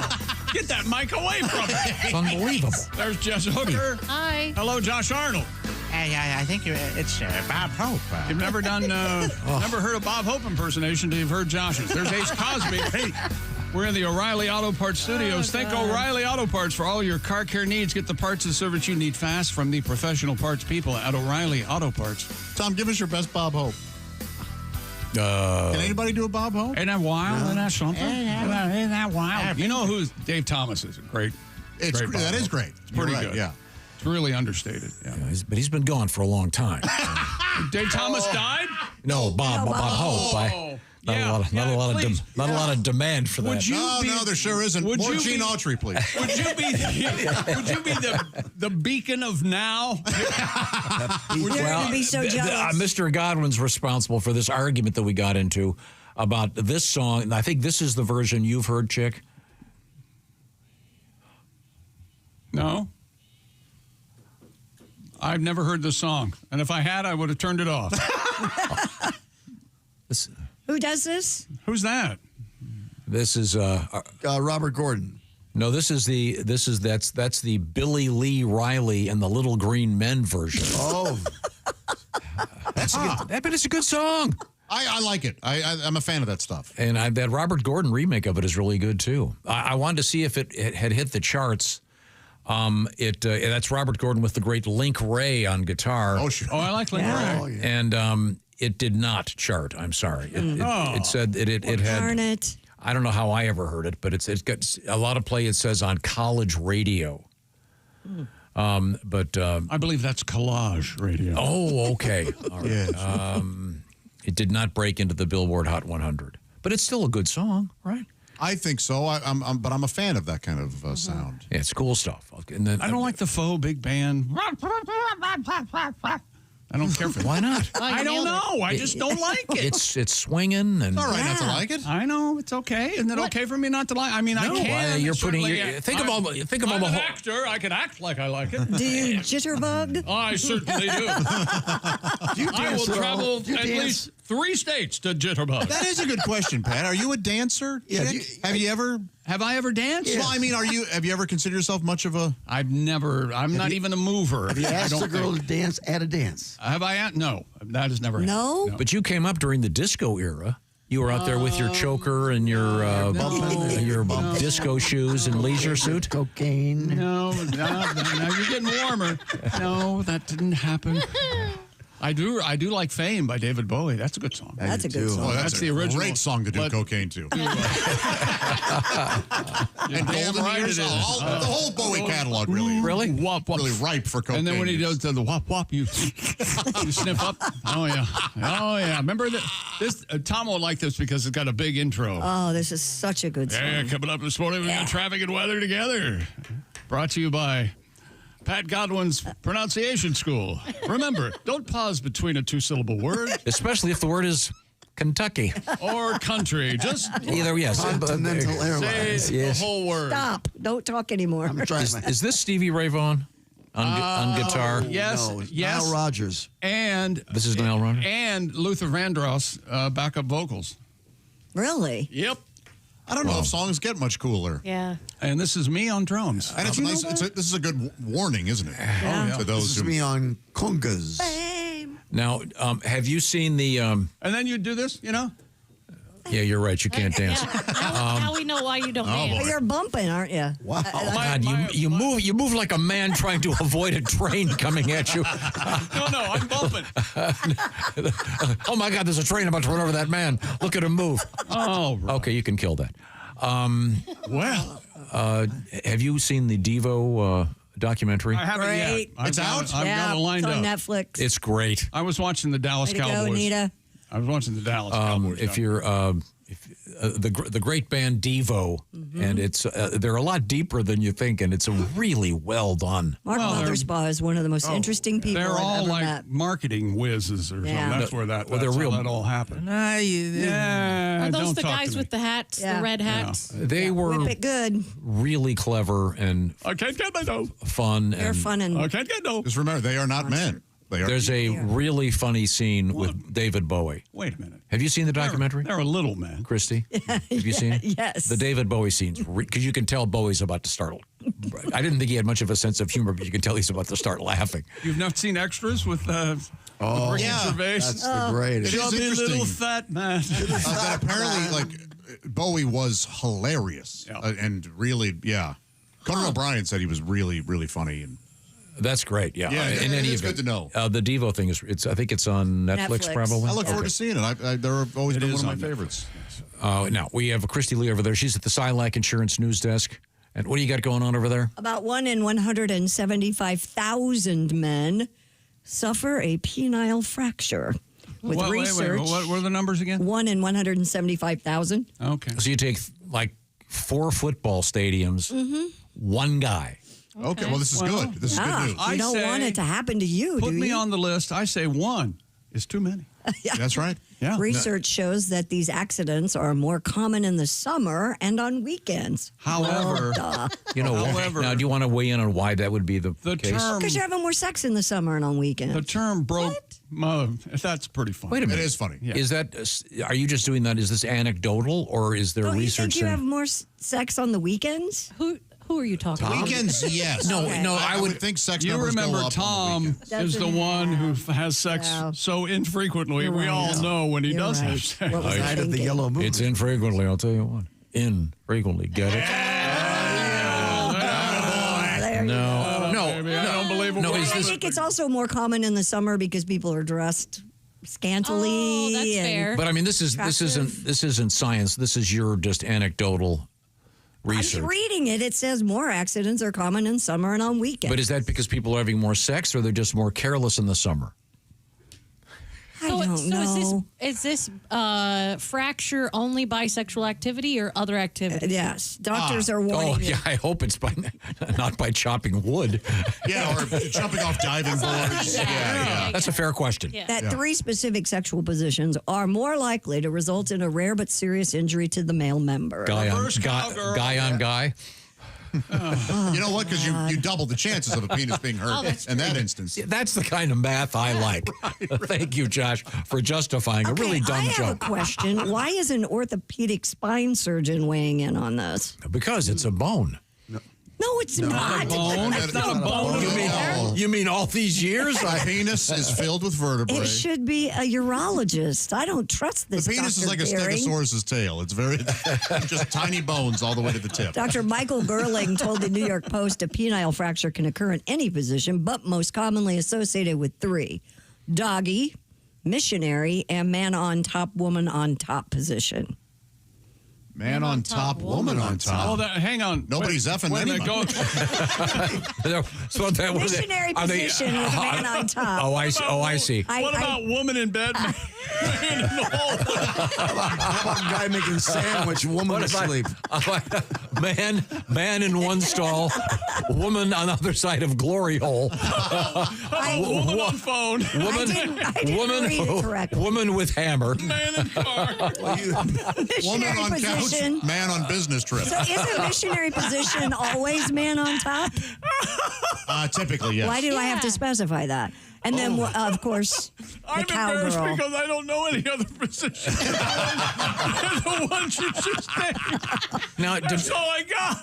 but the weird thing about this, the words missionary position, the missionaries never got any, right? No, they taught. There's got to be something to do. I've always assumed they would teach people how to do it. Right, but I've always assumed it was a position that missionaries would get into during some sort of. This is total conjecture on my part. I don't think it's in some sort of connected to prayer. missionaries. It's not connected. Yeah, I don't think it's connected. You don't think there was something that I thought? No, I think there's another term for missionaries missionary. didn't get face down on the ground to pray at some point? No, I thought it was because they were instructing the peoples that they were in theory trying to No one needs convert. instruction to have sex. No, but they were probably telling them you can't do it that way. This is the way God wants you to do it. Oh, I see what you're saying. And then they would say, and this is the way my buddy Fred does it to me. No, Dr. Gerlig explained that the injury typically results when a forceful thrust misses its mark and impacts the pelvic bone, causing trauma to the male anatomy. And this is why every male member has a helmet. To reduce the risk of injury, he recommends stretching before intercourse. Stretching what? And maintaining regular core strengthening routine. Oh, so he means like Pilates or something. Well, yeah. Hey, I've got to go get in the reform for 20 minutes. Hold that thought. Awareness and communication between partners can also help prevent the need for surgical repair. Tom, your explanation is the widely regarded explanation. Okay. That missionaries promoted face-to-face. Is that true? I thought missionaries showed up and did it, and the natives saw them, and they copied it. But it's also considered a myth. So many people are saying that's not actually why. I thought it's always everything begins and ends with doggy style. Everybody. Yeah, I mean, because that's the natural. Right. But how do gorillas do it? Doggy style. Doggy. Or gorilla style. I don't know, but from behind. There are mammals. Or gorilla in tree. Wait a minute. Slow down. I'm writing this down. The gorillas in the tree. The male or the female gorilla? Male gorilla in tree. Okay, where's the lady gorilla? On a business trip. Okay. And now that explains it. It doesn't get any funnier. Okay. So they're saying, what were the 3 positions that they approve of now? The most dangerous, the most doggy style, missionary, and cowgirl. Those are the 3 go-tos. Those are the only ones what others are there? Yeah, good You got point. your side sex. Yeah. standing wheelbarrow. Yeah, you got your pile driver. Right. Oh, the pile driver. I forgot the pile driver. Oh, boy. I've never. Pile driver? I think you have to be. As your attorney, I advise you to shut up. The cement mixer. You ever do The that? pile driver, I think you have to be of a certain athletic build. Not a lot of fat guys doing a pile driver. Well, we've. Pile driver. Well, I don't want to talk. I could tell you. Donna. Donna, we can't do it tonight. I fractured my love pole. It's pointing toward Branson. Branson? Well, whatever position it is, make sure your compound is secure with Simply Safe. Oh, yeah. The do-it-yourself home security system, a system that works to prevent that break-in before it even happens. We use Simply Safe here at the Bob and Tom studios. As a matter of fact, we have a sensor on Pat right now to keep him in line. Simply Safe also has new Active Guard outdoor protection. Simply Safe takes action before somebody can even be inside your house with AI-powered cameras, live monitoring agents that detect suspicious activity around your property. And if you have a lurker, Simply Safe agents can talk to them in real time, turn on spotlights, call the police, proactively deterring crime before it starts. No contracts, no hidden fees, and Simply Safe named Best Home Security System of 2025 by CNET. And we have got a deal for you. Such a deal. Go to simplysafetom.com and you get 50% off a new system with that professional monitoring plan and get your first month free. Simplysafetom.com. Half off, first month free. There's no safe like Simply Safe. Thank you very much, Chick McGee. When we come back, we'll update you on safety in the bedroom. Also, we have something else. Oh, I'm sorry. It's the summer persona. Yep. Do you have are you a different person in the summer? We're going to find out. We're going to find you. Thank you very much. This is all very helpful. We are in the O'Reilly Auto Parts Studios. This is the Bob and Tom Show.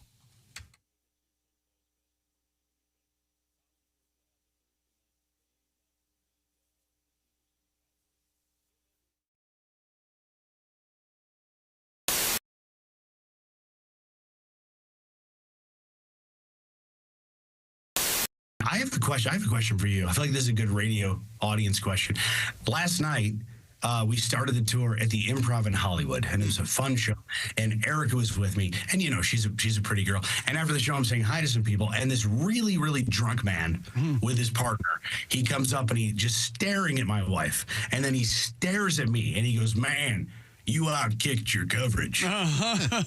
You guys heard that? Oh yeah, sure. And I'm trying to decide, should I be offended or should I try to embrace it as a compliment, even though it's destroying my ego? And then I was like, I'm just going to let it go because, between me and you guys, I looked at his wife. It looks like he got a safety. Health experts are praising a brand new viral trend called the fart walk. The fart walk. The so-called fart walk became a phenomenon after it was introduced by TikTok user Marilyn Smith. I'm a fart walker. I'm a fart walk. Do you go for a walk after dinner? Yeah, almost all the time. Well, because you have to walk your dog. Sometimes society needs reminders, and this is one of those. Hey, how about a nice walk after dinner? Yeah. Now, don't you prefer the fart sit, Josh? I will say, you eat a pizza and a hot dog, and you sit down. When was the last time you had a pizza? I really like the idea that the one pizza, the whole pizza wasn't enough. I just needed a hot dog to really cap it all. That's a hell of a meal right there.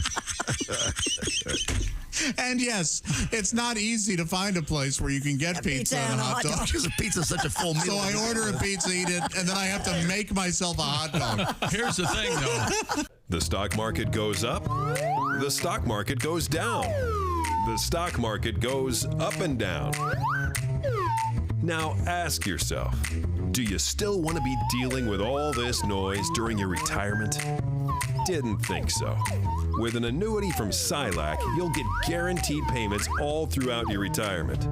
Mute the flute of market mayhem with an annuity from Silac. Your relaxed and well-earned retirement? It starts here. SILACINS.com. That's SILACINS.com.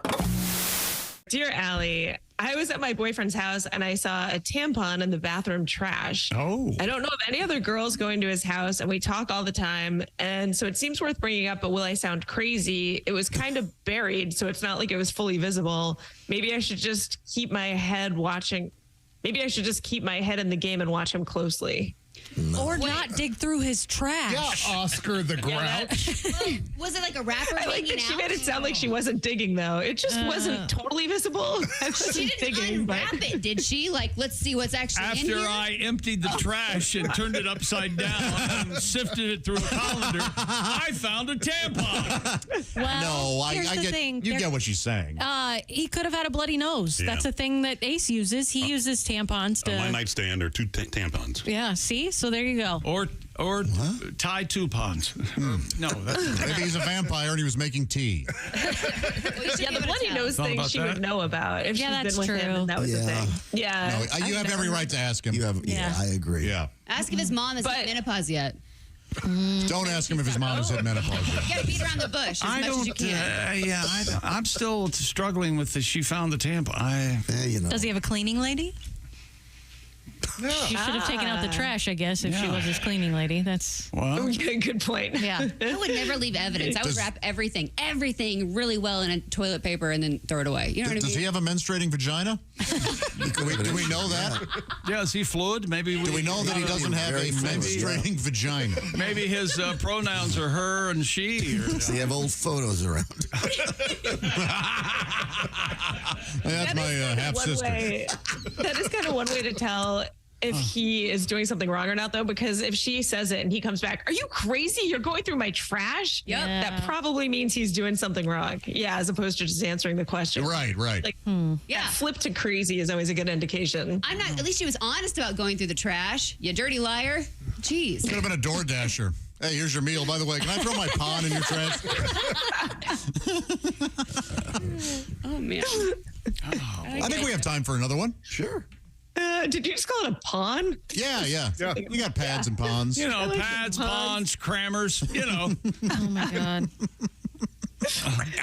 I did create a new character for Donald Trump. It's a mashup. It's Ronald McDonald Trump. Oh, yeah, it's tremendous. We've got the Hamburglar. We're working on. He's rubbling, and he's a beggar. So we've got some help. We've got Mayor McGee doing a tremendous job.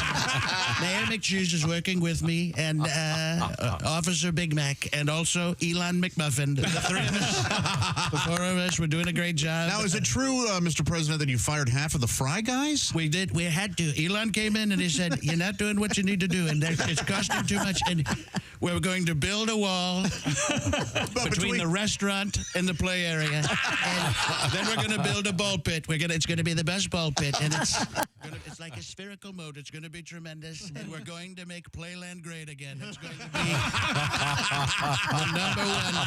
The number one. It's not any better. You can't get any better. JD Value Meal. Hello, Josh Arnold. Hi there. There's Ace Cosby. Hey, Jay.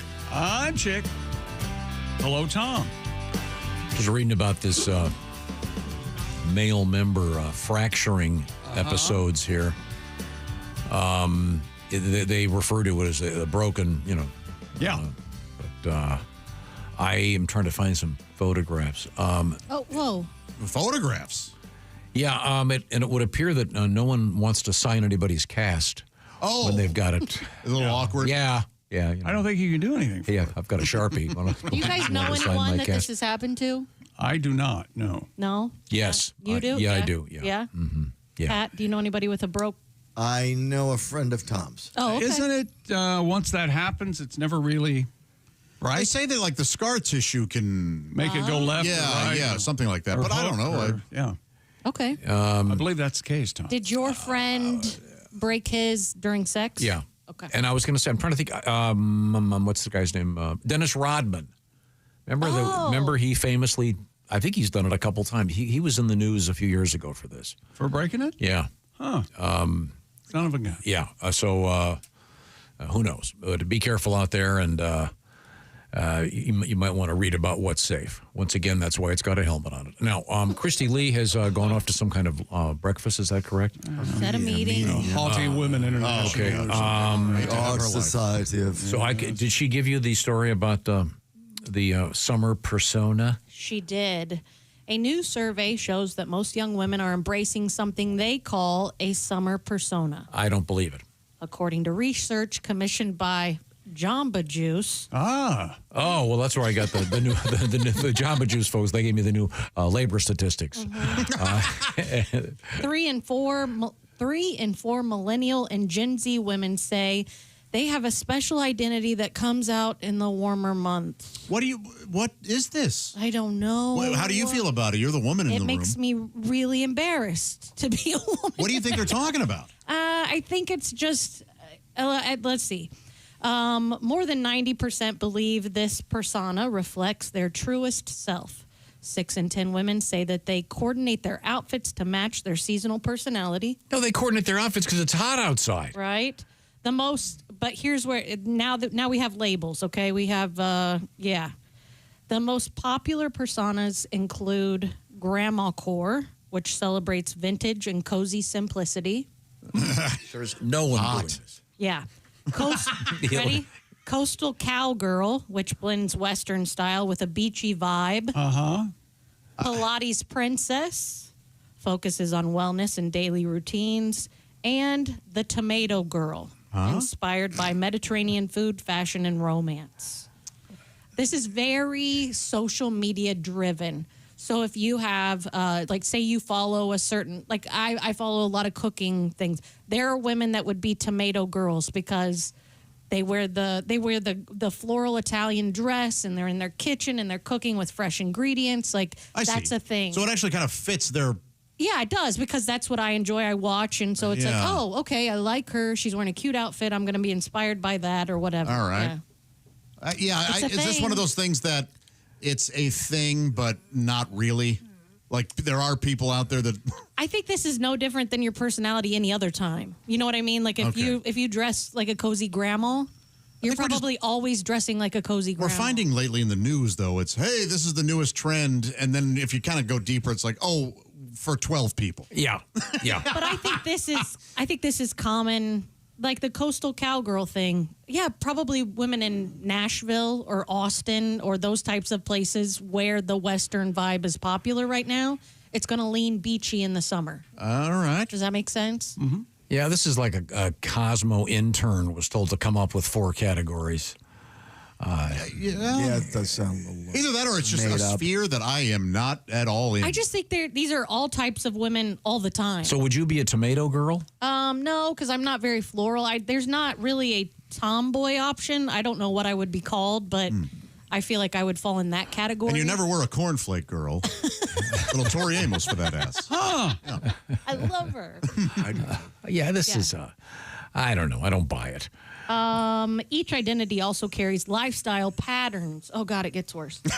Coastal cowgirls host the most themed gatherings and indulge in the most summertime drinks. My goodness, this is involved. Yeah, it's very detailed. Pilates princesses are the most disciplined, exercising about four times a week. Yeah, they do. And reading more than any other group. Ooh. Okay. Reading. Tomato girls, meanwhile, lead into food photography, constantly posting their online meals. Ah, I see. Yeah. Okay. Researchers say the rise of seasonal personas shows just how much aesthetic identity shapes both leisure and lifestyle choices among young women today. Ooh. Yeah, that's rough. I don't know if that's anything. Yeah, I agree. Now, Josh, you're an avid reader.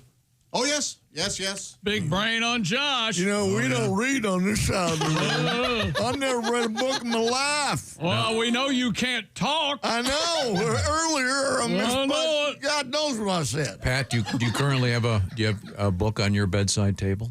Yes, that Marcus Aurelius Bijabadubi. Oh, you're reading that? Oh, cool. Yeah. You know what I'm talking about. Yes, yeah. I don't. Marcus Aurelius? Yes. Oh, okay. Yeah, whatever his philosophies. It's pretty brilliant. Yeah. A lot of quotes in there. Yeah.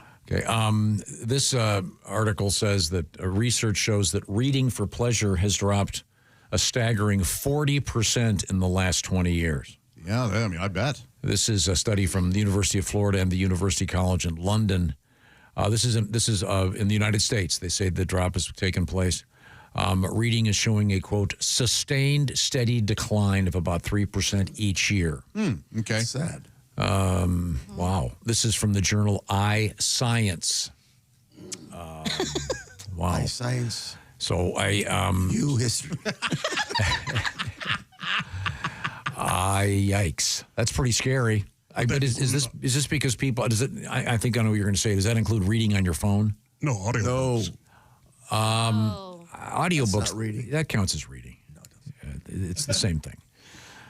Someone's reading you a book. That's perfectly valid. That's right. I agree. I always joke that it's not really reading. It is a different form, and it really is great. Yeah. I mean, if you pronounce it library, it's not reading.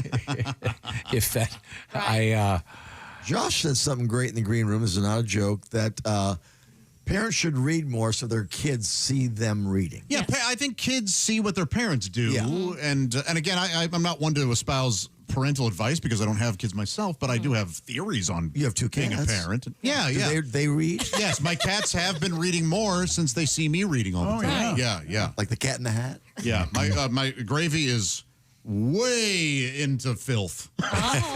All those Harlequin romances. Okay. Yeah. She likes the covers. Yeah, she likes the crotch novels, as she calls them. Okay. I want more crotch novels. I'll go buy you some. Get ones with the cute guys on them. All right, you pervert.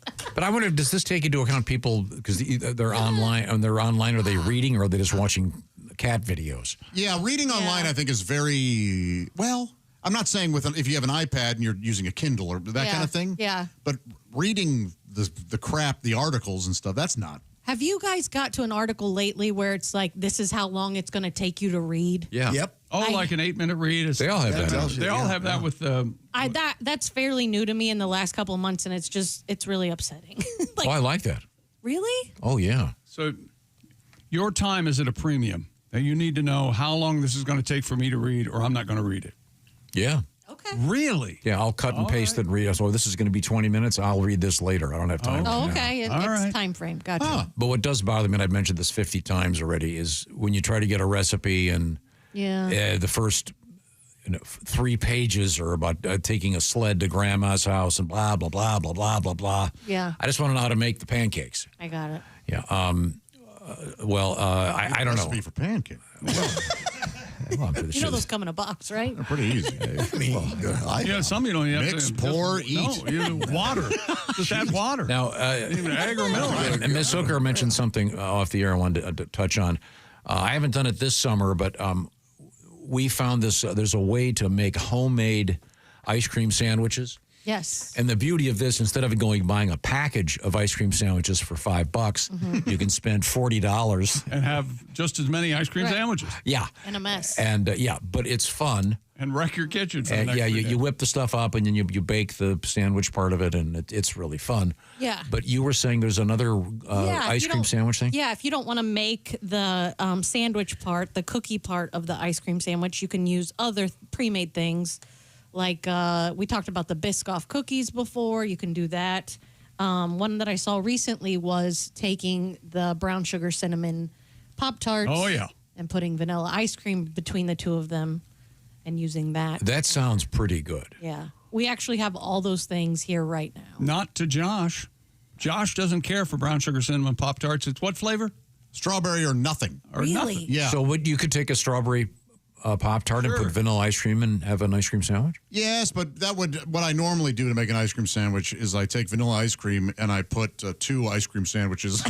I put vanilla ice cream between 2 ice cream I see. sandwiches. Yeah. So it's like the Dagwood, if you will, of ice cream sandwiches. Yes. All I know is I remember when Pop-Tarts came out when I was a kid, and they had brown sugar Pop-Tarts. So that was one of the original flavors? And I love those. With no frosting, With though, right? no frosting. Yeah. And then brown sugar cinnamon frosted, and what?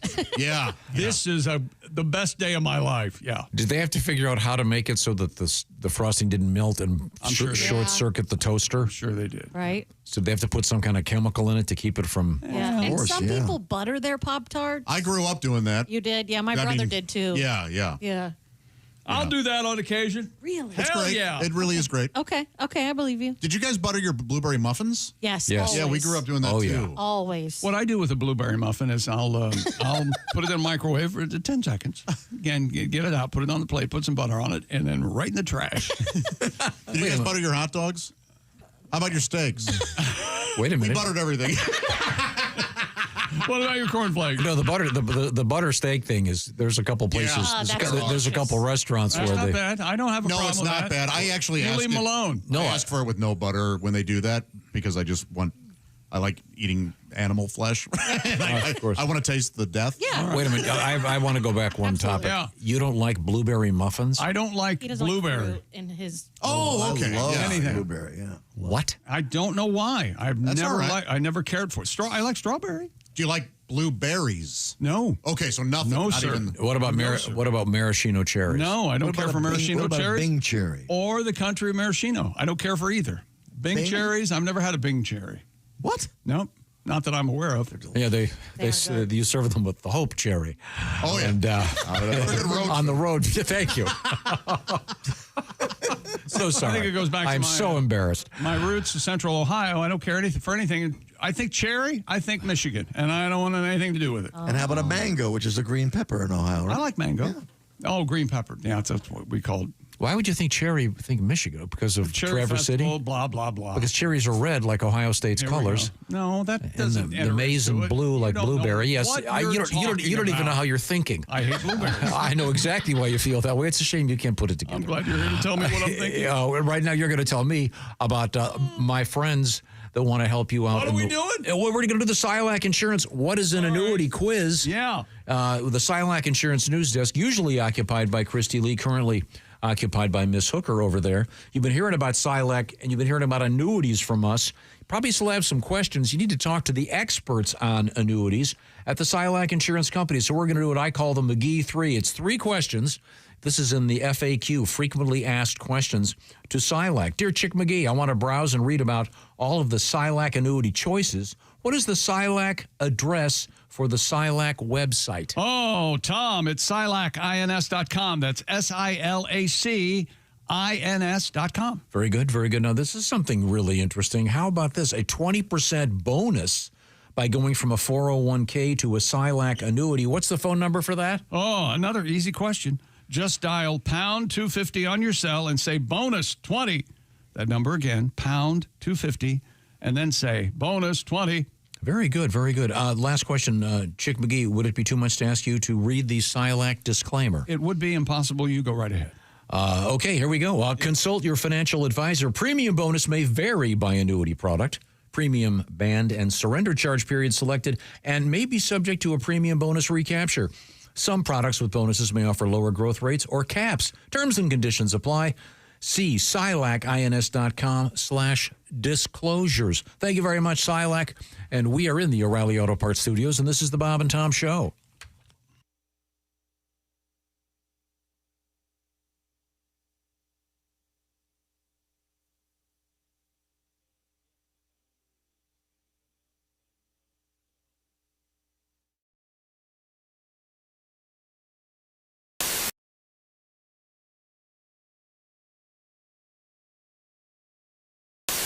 Mr. Godwin, apparently is a as Christy said, you're a boob gal. You like I like a lady with boobs. Sure. Pat, you have a tribute? I do. It's a song that gets me in trouble, but I'd be glad to do it for you. Okay. If I could get a little kazoo from Josh, here's the melody. Boop, bop, bop, bop, bop, bop, bop, ba-da-da, ba-da-da-da-da-da. All right.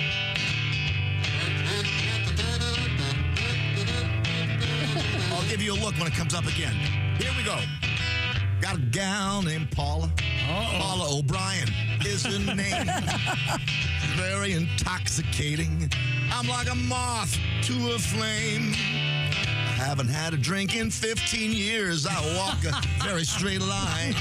But if Paula O'Brien's boobs were booze, I'd be loaded all of the time. Josh!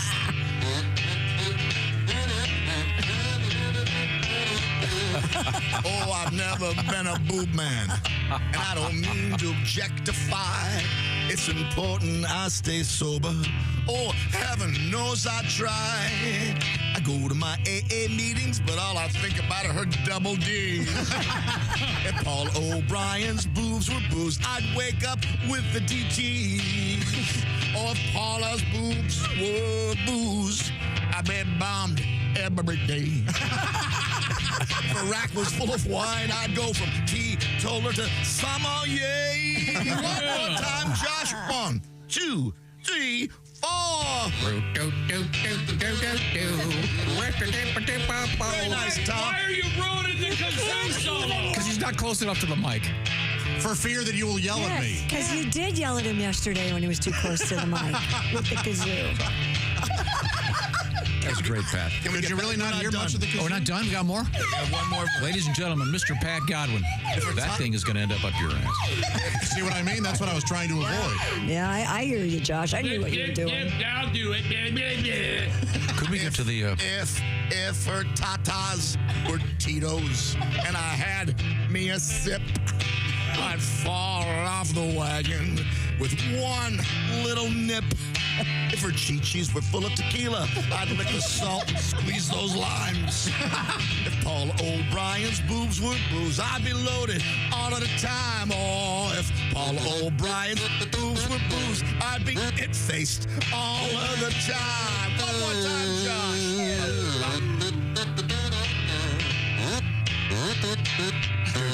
Wow. Woo! Bravo. All right, very nice. Mr. Pat Godwin, ladies and gentlemen. That's great, Pat. I love We're it. going to have to re-record that. Horns. This is the funniest thing I've ever seen. Yeah. I have something new. Oh, check it out. It's a hat. I know you like wearing hats, Bob. I love wearing hats. Bob, check this bitch out.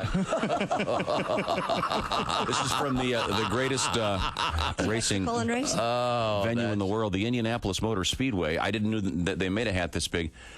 This hat was actually worn by A.J. Foyt. All right. I was going to ask you if you right? fit in it. It's a little bit big. Let me have that hat. This That's big as a laundry basket, isn't it? It really is. It's huge. It says one size fits most. Give it to Bob. You know, I Very wish nice. I had that hat when I was playing guitar in the street corners. Yeah. This is Now fill it up. yeah, fill her up. the logo of the great Indianapolis Motor Speedway, of course, the That's home hilarious. of the Indy 500 coming up in the month of May. Oh, that's just great.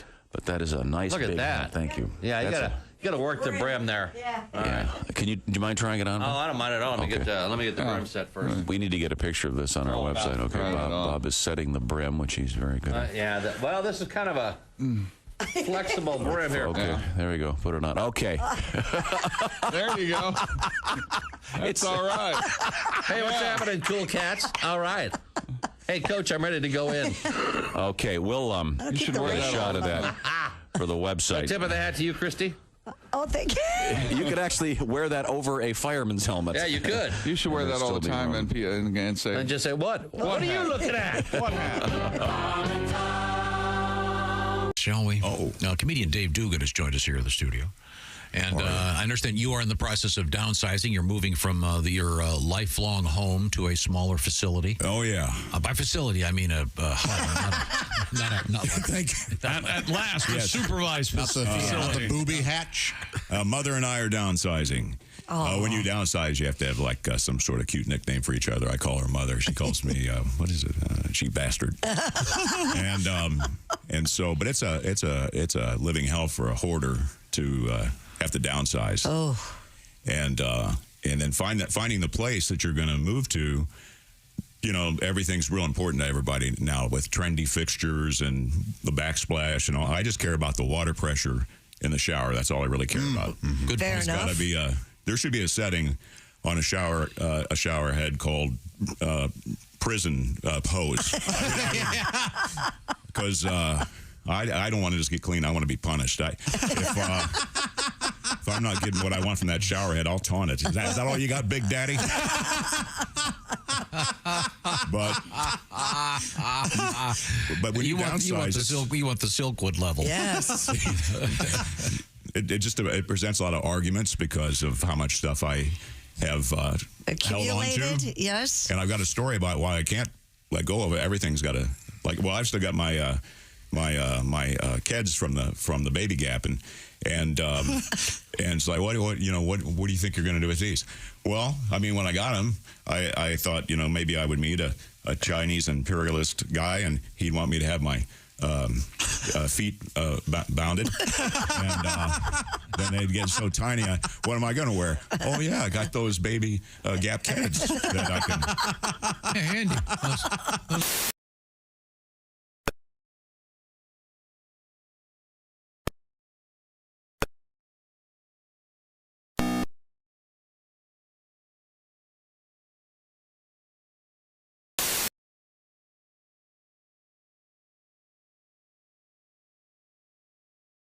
The Silac Insurance News Desk, it's Jess Hooker. Hi. There's Pat Godwin. Hello. Josh Arnold. Hi there. Ace Cosby. Hello. I'm Chick. We're in the O'Reilly Auto Parts Studios. Think O'Reilly Auto Parts for all your car care needs. Get the parts and service you need fast from the professional parts people at O'Reilly Auto Parts. Hello, Tom. We were talking about the James Bond movies because it's Sean Connery's birthday today, and we went through a whole list of the James Bond, the ladies, with the somewhat unfortunate names in many cases. Pussy Galore, whatever it was, Anita Toole, really not very subtle. And I saw the newest Bond film. I guess they haven't announced who they're casting. I wanted Idris Elba, but nobody else did. So. Although there was a big movement to get him to do it. I tried. Yeah, we tried. You, but no. You tried. I tried. No, that was a big thing. A lot of people were talking. Bond is white. See, Brock? See, Brock? Chick McGee calling. Cubby Broccoli. That's right. Okay. He's deceased now. That's why he didn't return my call. Yeah. That's a relief. Anita Bath, of course. Is that what we're doing? We're coming Bond, up Bond with girl. Bond women? Yeah, what do you think? You have any good ideas for a Bond woman? Not off the... They've stopped giving him the bad pun names in the last several Bond movies. How about Anita Handy? Or Anita anything, really. Anita just... Yeah. The mind boggles. Yes, it does. Yes. I've got an update for you on the story. I don't know if you remember this. You can thank me for stopping that topic. The flight attendant. No, I was trying to find the story and I just found it. The flight attendant. Remember this guy? He was naked, and he came out of the onboard toilet. He was on a British Airways flight. How are you? Maybe now you can get somebody who's nuts, huh? Coffee, tea, or me? It was a flight from California to London. Apparently, he emerged from the bathroom naked, quote, agitated, sweating, and babbling. Oh, I'm agitated. And he was described as being, according to this news account, naked and dancing in the business class lavatory. That's right. Hey, am I babbling? I feel like I'm babbling. I mean, if you tell me if I'm babbling, right? those bathrooms are pretty small. Yeah. That's how many moves you could do. The 41-year-old, according to the BBC, tested positive for methamphetamine. In his system. And isn't that the one that often leads to the removal of clothes? I don't know. Yeah. I think so. I don't know. I mean, would you be upset if the flight attendant walked down the aisle naked? What? Flight attendant? I guess it depends. Yeah. Depends if he's got your pretzels at school. I'm surprised they don't have a nude airline. I thought they did have. They must have had one. They tried that. Yeah. A nude airline. That's a name similar to Continental. Oh yeah. And they have Pat? I'm not saying nothing. Shut up, Pat. Didn't they have a smokers airline at one point? yes, and that didn't work either. didn't go very well either. Everybody smoked on planes when planes started. But I right? mean, after That smokers airline, you couldn't tell if it crashed or just landed. Huh? that smoke. Yeah, Stick around for your headliner. Yes. wasn't there an issue with a certain comedian that was on a private jet? Ron White. Well, I can't tell that story. He tells it all the time. Oh, he tells it? Yeah. That he was there was allegedly some marijuana being smoked on the plane, and it was seeping into the yes. into the cockpit. Is that a problem? Well, I would imagine. I Do you see that as a problem? Yeah, the pilots are upset. Yeah. Yeah, the pilots are. What is it? Secondhand smoke. Is that when the police were waiting for him when they landed? That's correct. Oh, okay. He tells it on a podcast. Yeah. Okay. Oh, I didn't. I was not aware that he was telling that story out loud. He's very, very funny, and I highly recommend him. Now you missed a couple of stories, Miss Hooker, today. I did? Yeah, you didn't come in until halfway through the show. Yeah, why was that? So I didn't clock in on time. My bad, guys. That's all right. Yeah. Do you remember how old the oldest person was in the world?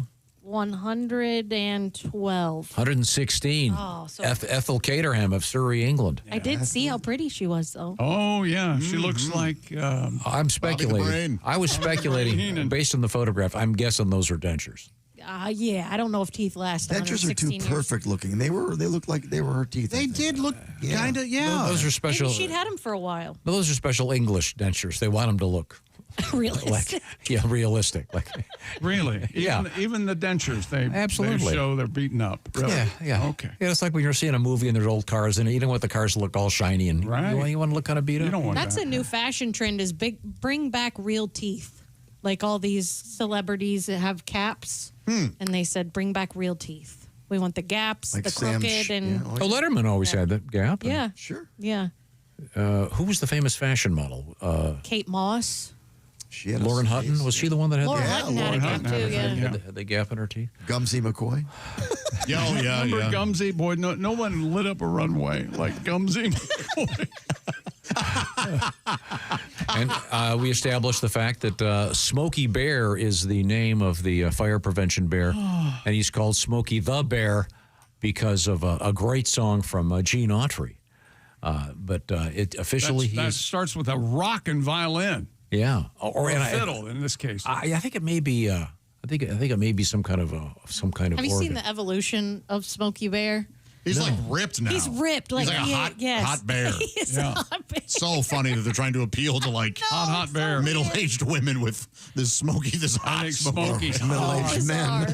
Is he still wearing the hat? Yeah, he's still wearing the hat, but it's just like just the hat, he's though. very clearly in a V shape. Yeah, he's like real in shape. Yeah, his shoulders are real broad. Yeah, it's funny. I want to say Sam Elliott's voiced him recently too, so he's Okay. just Yeah. I'm Yeah, the yeah. hottest thing you've ever seen. Really? How weird. I know. is. Sexualizing Smokey the Bear. Yeah, I don't Which get must it. be the theme because of that the commercial you showed earlier. There's always been a sexual component to it. Yeah. Fire, hot, hot. That kind of ties into this.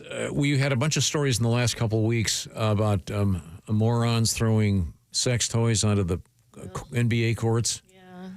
A sex toy was thrown onto the field during the Tennessee Titans preseason game Friday night. Did you see this?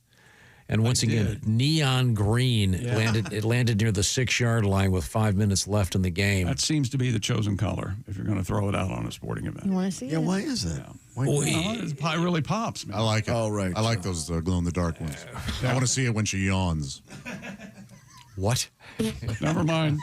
Just keep moving. Keep moving. Yeah, but My little lighthouse. Hasn't some group come out and said that they're doing this? I think a lot of people are claiming that they're doing it just for the who was- clout. Yeah. some sort of PR firm, right? Like terrorists? No, yeah, You know what I mean? When yes, they take. Yeah, it's really weird. It's some group of pranksters. Yeah, that's ours. We did that. Yeah. Pretty proud of it, too. Yeah, we're the wang tossers. Yeah. Yeah, well, I mean, this has got to stop. It's really stupid. But it's happening, so we'll see if it continues during the football season or if it's going to happen during the NBA. Because it started with the WNBA, right? Yeah. Okay. Well, now, coming up this week, we have some exciting... I think we're finally going to get to our huge story about bell bottoms that I know you guys have been waiting for. Bell bottom. And also... Bell bottom. I promised several weeks ago that we would have an interesting story about the famous painter who died long ago from PBS, Bob... Anyone? Ross. Bob Ross. Yeah, there's some Bob Ross news out there. It's kind of interesting. You know, his paintings are very hard to come by. Yeah. By which I mean, I can't get off on I need some boobs. Took me forever. Like, well, I guess that cloud kind of looks like a vulva. Yes. Those are woody trees, but still. I'll rephrase it. I'll talk to you, Miss Hooker. Very, very hard His to come paintings by. are very hard to acquire. And we'll be discussing that from the O'Reilly Auto Parts Studios. This is the Bob and Tom Show.